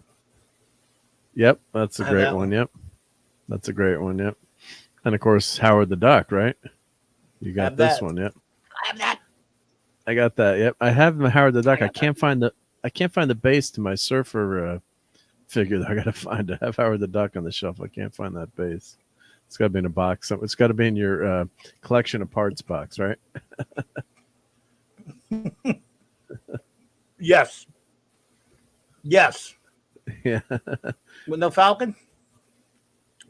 Or maybe it might be one of the flying figures, but yeah, this Wolverine I have. Oh, that's a great one. Juggy's great. I mean, these are all great figures. This is number 6. I don't remember that damn Falcon. Just because I never saw it doesn't mean anything. Yeah, we'll find it when it shows up here. I don't think I have this Hawkeye. I got Vision, and this is one of my favorite Iron Man figures. The silver Centurion. The current Hawkeye is so expensive. Oh, there you go. Wow. That was a good one, yeah. So what I did with any flying figures, I had my office in the basement. And I think I showed a picture of that, a tour of that before, like a picture tour. And, I would hang all the figures with fishing lines. So they, it was cool hanging from the ceiling. That is a good Hawkeye, too. Yeah. Wow. That is a good one, yeah. That's a gooder. I don't think I have that one either. The Weapon X one, yeah. So this is series 7. It might be one of the special series. Let's see. Doc Ock, Iceman, Storm. Yeah, I mean, these are great. And then they redid Captain America, but of course, this was the ultimate. I think this was the ultimate Cap. Was it? Oh, that's one of the ones you had, right? Yep. His pecs are a little bit oversized there. No. Did you have that one? No. I don't have that one. I don't like those boots. And then the classic. That's the classic Cap. Yep.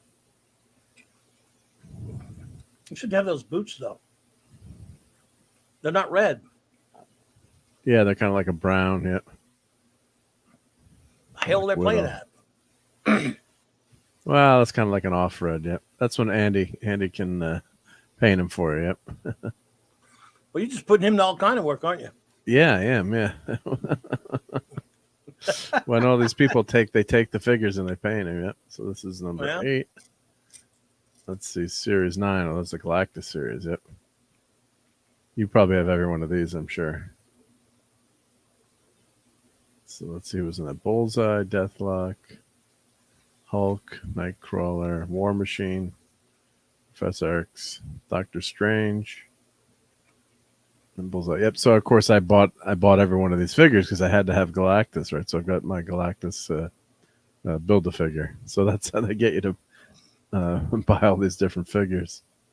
So series 10, Sentinel. That Galactus I have. Yeah, that Galactus is awesome. Yep. John Byrne, Cyclops. Yep. I don't know why. I remember buying it, going, this Galactus is pretty cool, but he's still little. He's little like everybody else. So, yep. Dang it! What the hell are you playing at, boys? And this is a great set. We got Hulkbuster, Iron Man, and of course you have to have the Thing, right? You got to have the Thing and the Sky Cycle. What's your opinion of the old retro-looking Thing there? I bought it, of course. I liked it. Just have a different type of figure, but he's not. You have it's got FF #1 back there, right? Yeah. That picture. Well, he doesn't look anything. They should have done one to look just like the one in the comic. Yeah, like a melty thing, right? Yeah, the blobby thing. Blobby thing, right? They've yet to do a figure like that I know of, unless somebody else knows. Yeah, they should have done that. Yeah. Let's see, Series 12. Well, that's a really good Iron Fist. I need that Iron Fist because I have a Power Man. Yeah, that's I have a really good Luke Cage. I never could get that damn Iron Fist. Damn it! I had the little clunky one, but I do have these little tiny, weird looking, little goofy looking ones they did as a KB exclusive. They're little short ones with cloth outfits. Power Man and Iron Fist. Yep. They're never a double. Did you ever see that? Yeah, I think was it the Famous Covers one or the? It was a KB exclusive. I'm pretty sure. Exclusive. Okay. Yep. Of course, I built this. I had to build the Sentinel, so I built this. Had all these figures too. But of course, these. I guess they're just different variants. So whichever one you got had the figure. But Maestro, that's a good figure. Yep. So, and then some people thought this, this Apocalypse was so well done too. To build the figure. Let's see, Apocalypse. Oliver says. Well, go ahead. Nope, sorry. I was just trying to find my. Oliver says I was kind of disturbed when Todd McFarlane said, in sarcasm, that female action figures don't sell, but he's releasing female figures for DC, Spawn, and movie TV franchise. I mean, I saw that. Oliver. I'm not a big McFarlane fan, to be honest with you. I have a lot of problems with him. If he's speaking strictly that, if it were more accurate to say that male figures sell better, even by a substantial degree, okay, there's better ways to say it. But the fact is, when I was a kid, there's a Falcon. When I was a kid, I always bought the boy, the male figures. But now as a grown up collector, I like to have the female versions too. So I don't know if it's true. I think it might still be true. Stale Messiah, good to see you, buddy. Hey, Stale Messiah. I think it might be true that younger people don't buy the, younger boys buy the male characters the most. But yeah, he didn't say that very delicately, did he? You won't have me defending him, even if there's some truth to it or not, because I buy a lot of female figures. If there's characters I like, I don't have that many, I got to admit. But, for example, my Legion of Superheroes set, there are a lot of ladies in the Legion that they didn't do figures of that I wish they would, and I would get them. Yeah, well, like they didn't have a Black Widow figure when they had the Avengers figures out. They're like, what's going on, for the, the girls to play with or the guys too, right? You want to have the complete team. I'm looking at my action figure wall. I've got quite a few ladies up there. So yeah, you have this one. This is the figure I'm talking about. This is a great figure. So this was the Mojo series, and you've got and you can the bird can actually Red Wing can actually. There's like a clear plastic piece, so he can looks like he's flying with Falcon too. Booby really thing cool. And spiky thing. Andy Masterson, I agree. Good. Pat says, I appreciate you introducing me to Mr. Lopez, but now all I want is a $70 Superpowers Plastic Man. Well, of course. I didn't know you didn't know about. I'm glad to oblige, but sorry if I got you in trouble there, buddy. We're here to enable. Yep, and here's the Luke Cage that's in. That I have. Yeah, No, that one. Yeah. I wonder how much that Iron Fist goes for these days. I'd like to grab that one. Oh, let's check. Yeah, so it was Iron Fist. What series was it? It was, and this is a classic too. I love this Iron Man figure. Yep, that's a great one. Yep. Yeah, these Marvel Legends are just knocked it totally out of the park with these figures. They were when I was buying them. I think they were $10 if I'm remembering right, $10 or $12 or something, or maybe they went up to 15. But and then this was the last. Good night, Steve. Take care, Steve. Yeah, I hate Spikey. I hate Spikey thing too. By the way, the only thing I had to say about Spikey thing is that got me back into collecting again. So that was the most expensive comic book I ever bought because I'd stopped collecting like for 4 or 5 years when I went to college. And in college, I went to a bookstore and like said things to come. FF3. I think it's FF310 if I'm not mistaken. I'm like, what the hell did they do to the thing? What they do to my buddy Ben Grimm? That's outrageous. Yeah, I hate it.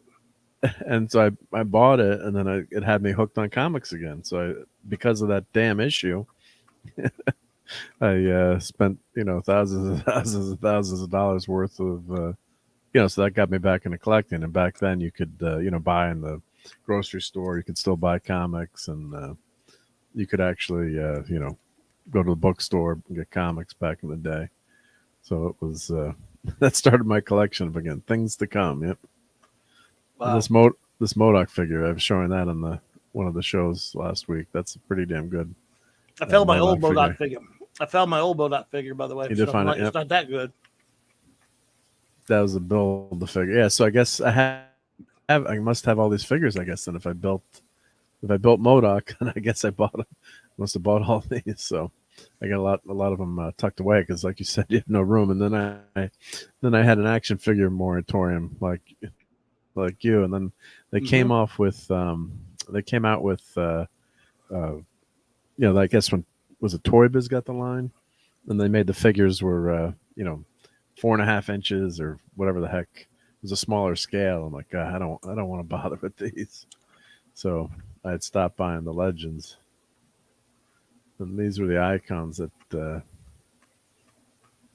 greatest Captain America ever. Yep. This one looks pretty good too. I don't remember this one with the red boots. Yep, that's a pretty cool one too. So that was a special icon set that they did. Captain James C. Skywalker has that Moon Knight. And Moon Knight's gonna be. I have one of those 10-inch Moon Knights from KB. That's a pretty cool figure, yeah, and that's more of the classic Moon Knight versus the over padded and overly complicated. Yep. It's a little silvery, but yeah. Yep. I think they did 2 versions. Yeah, they did black and silver. Yep. I don't like the black though. Mm-mm. That doesn't work for Moon Knight. I like the white. Yep. Remember I showed you this caps that I have. Oh, I bet D-Bud has all these Iron Man. Oh, that's the Iron Man from the Avengers set, isn't it? Which one? One's the gold one. Oh, sorry. Yeah, should clarify. I'll be showing that one too. Yeah. Yeah, the gold. That's from that Avengers set, right? I'll show that set too. Yeah. Yeah, I love that. Yeah. See that Iron Man doll that looks like with the cloth? It looks like almost like a Big Migo. Yeah. At the top.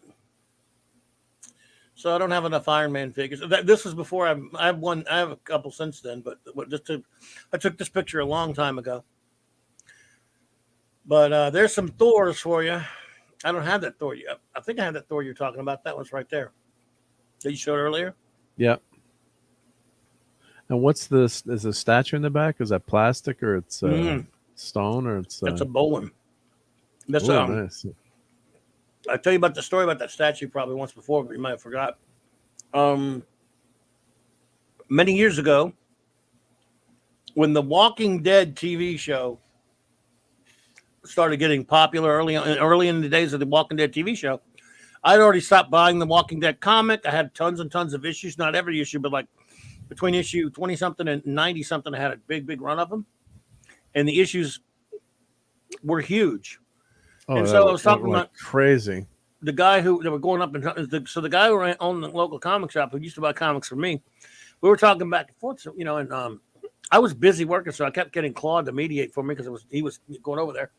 And finally, Claude went in that room. I had him in that room I was telling you about back when it was a little easier to get into. He went in there because I was working so much at the time, and he didn't have anything to do. So he went and got all of my issues of the thing together. In total, mine was 60 something. 70, it was about 70 something issues of it, roughly. Of the right? Walking Dead. Walking Dead, between maybe issue 20 something and issue 80 something, whatever it was, right? Yeah. I just got sick of the comic after a while. It was a good comic. I don't know what I bought it even. Anyway, so he said, how much you want? We were back and forth on the phone. Finally, he calls me. He says he wants to know what you want for him, whatever. I'd been in there a couple days earlier. I said, tell him to give me that Thor statue. And I still have the box. It's a monster. Look how that may not do justice how big it is right there. Nice. And it's a gorgeous. I mean, it's just fantastic Thor statue. So I just said, give me the Thor statue, and you can have him. It's like a $300-something statue, or whatever. And he knew he was going to be. I think he was. I thought he was. He thought he was going to be able to turn those books in easily. Now I don't know if he turned them all. I'm sure he sold a bunch at the time. Now, of course, all these years later. Claude told me the other day some of them are still in there. I don't know if it's true. Oh, he didn't sell them all. He still hasn't sold them all. Good night, Chris Persia. Take care, Chris, buddy. Yep. Well, he said he saw a bunch of them in there the other day. I don't know if they were the same ones or not. Your comics, right? Yeah. Well, I mean, who knows if they were mine, the ones he sold them. I mean, he may have turned all of mine into a profit. I hope he did. Once that TV show hit, though, that series went bonkers. Nuts for the regular issues for some dumb reason. And now nobody gives a shit. Do you think the price went way down on them, or like all kind of crap like that? Oh God, yeah, no one buys that crap now. What else would it do? Yeah, right. I guess Smash. Nice. Yeah. That's the Marvel Legends in the way back left, I guess, right? Yeah. Mm-hmm. With the big stupid hands. And then that's the Avengers set one in front of them. Yep. Weird, huh? Yeah, it was a smaller. Yeah, smaller. Yeah. Some Black Panthers.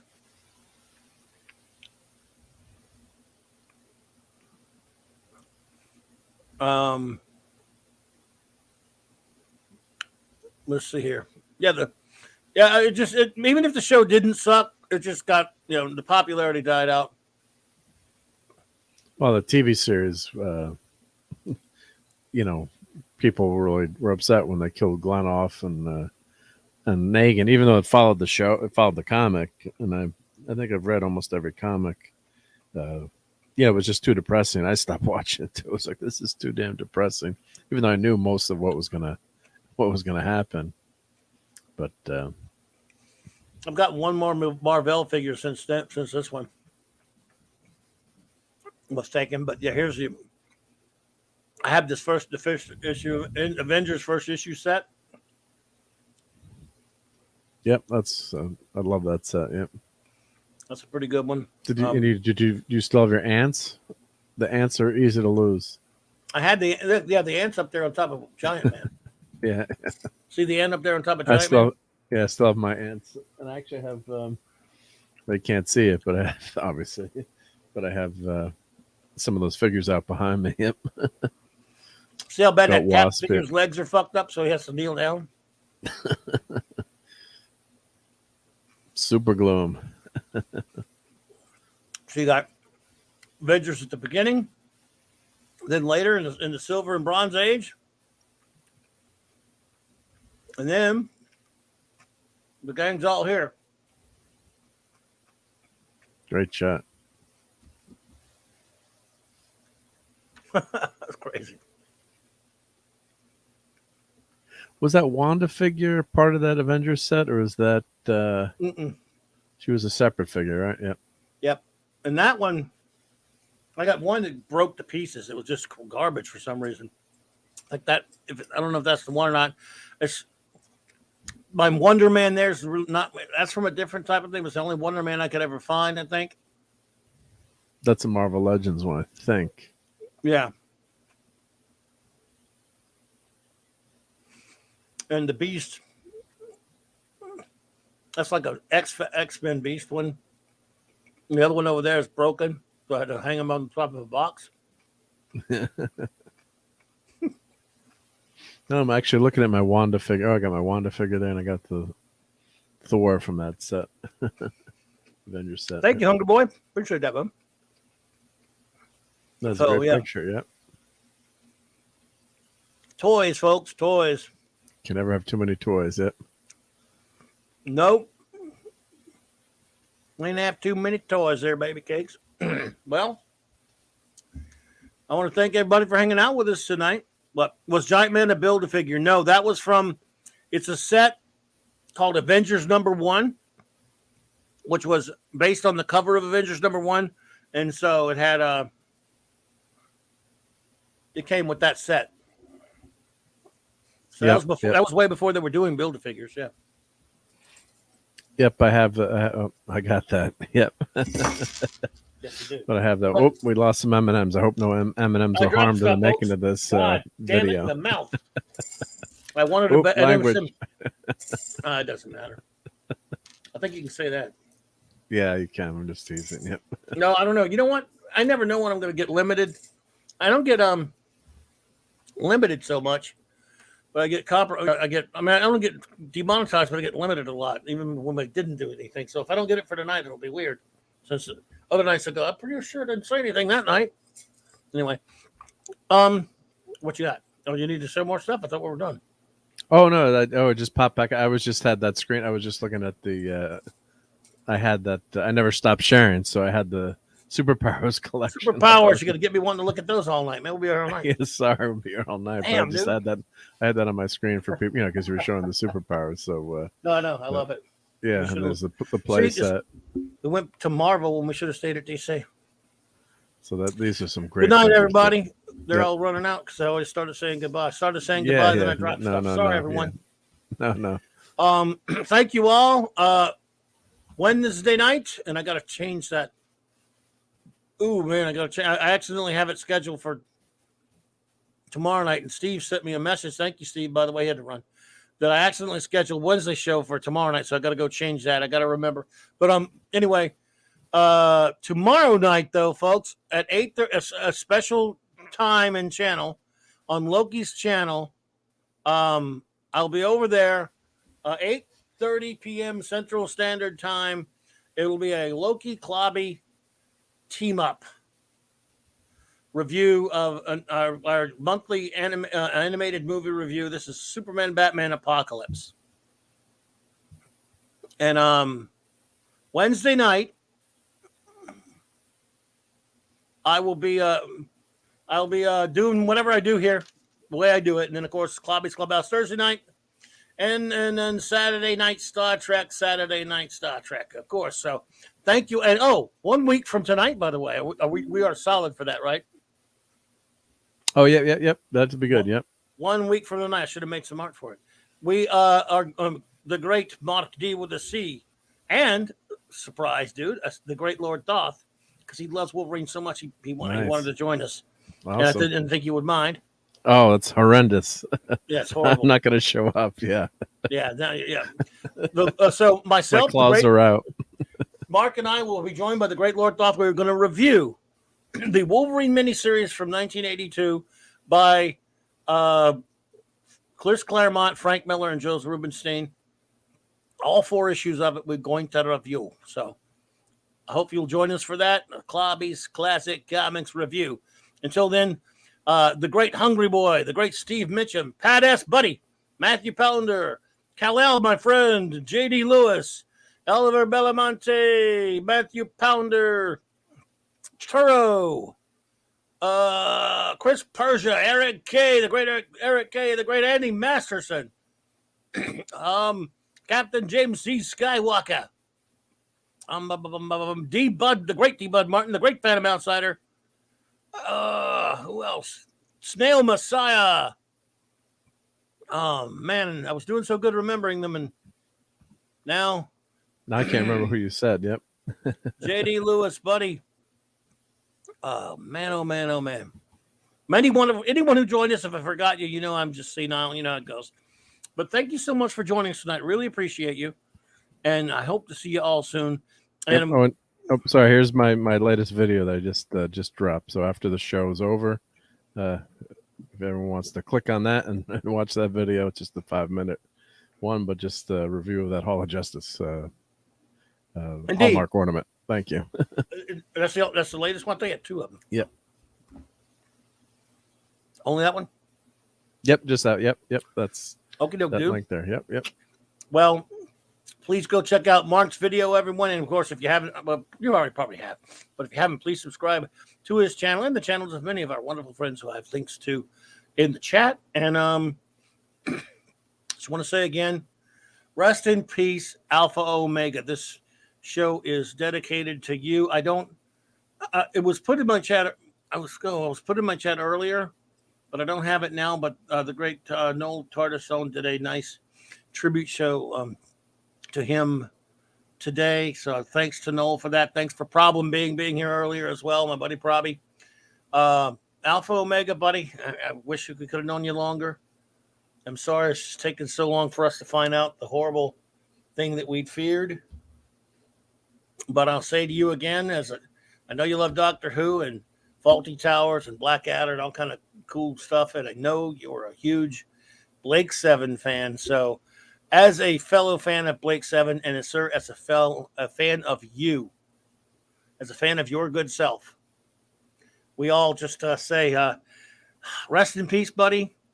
Put up the force wall, clear the neutron blasters for firing, and speed standard by 12.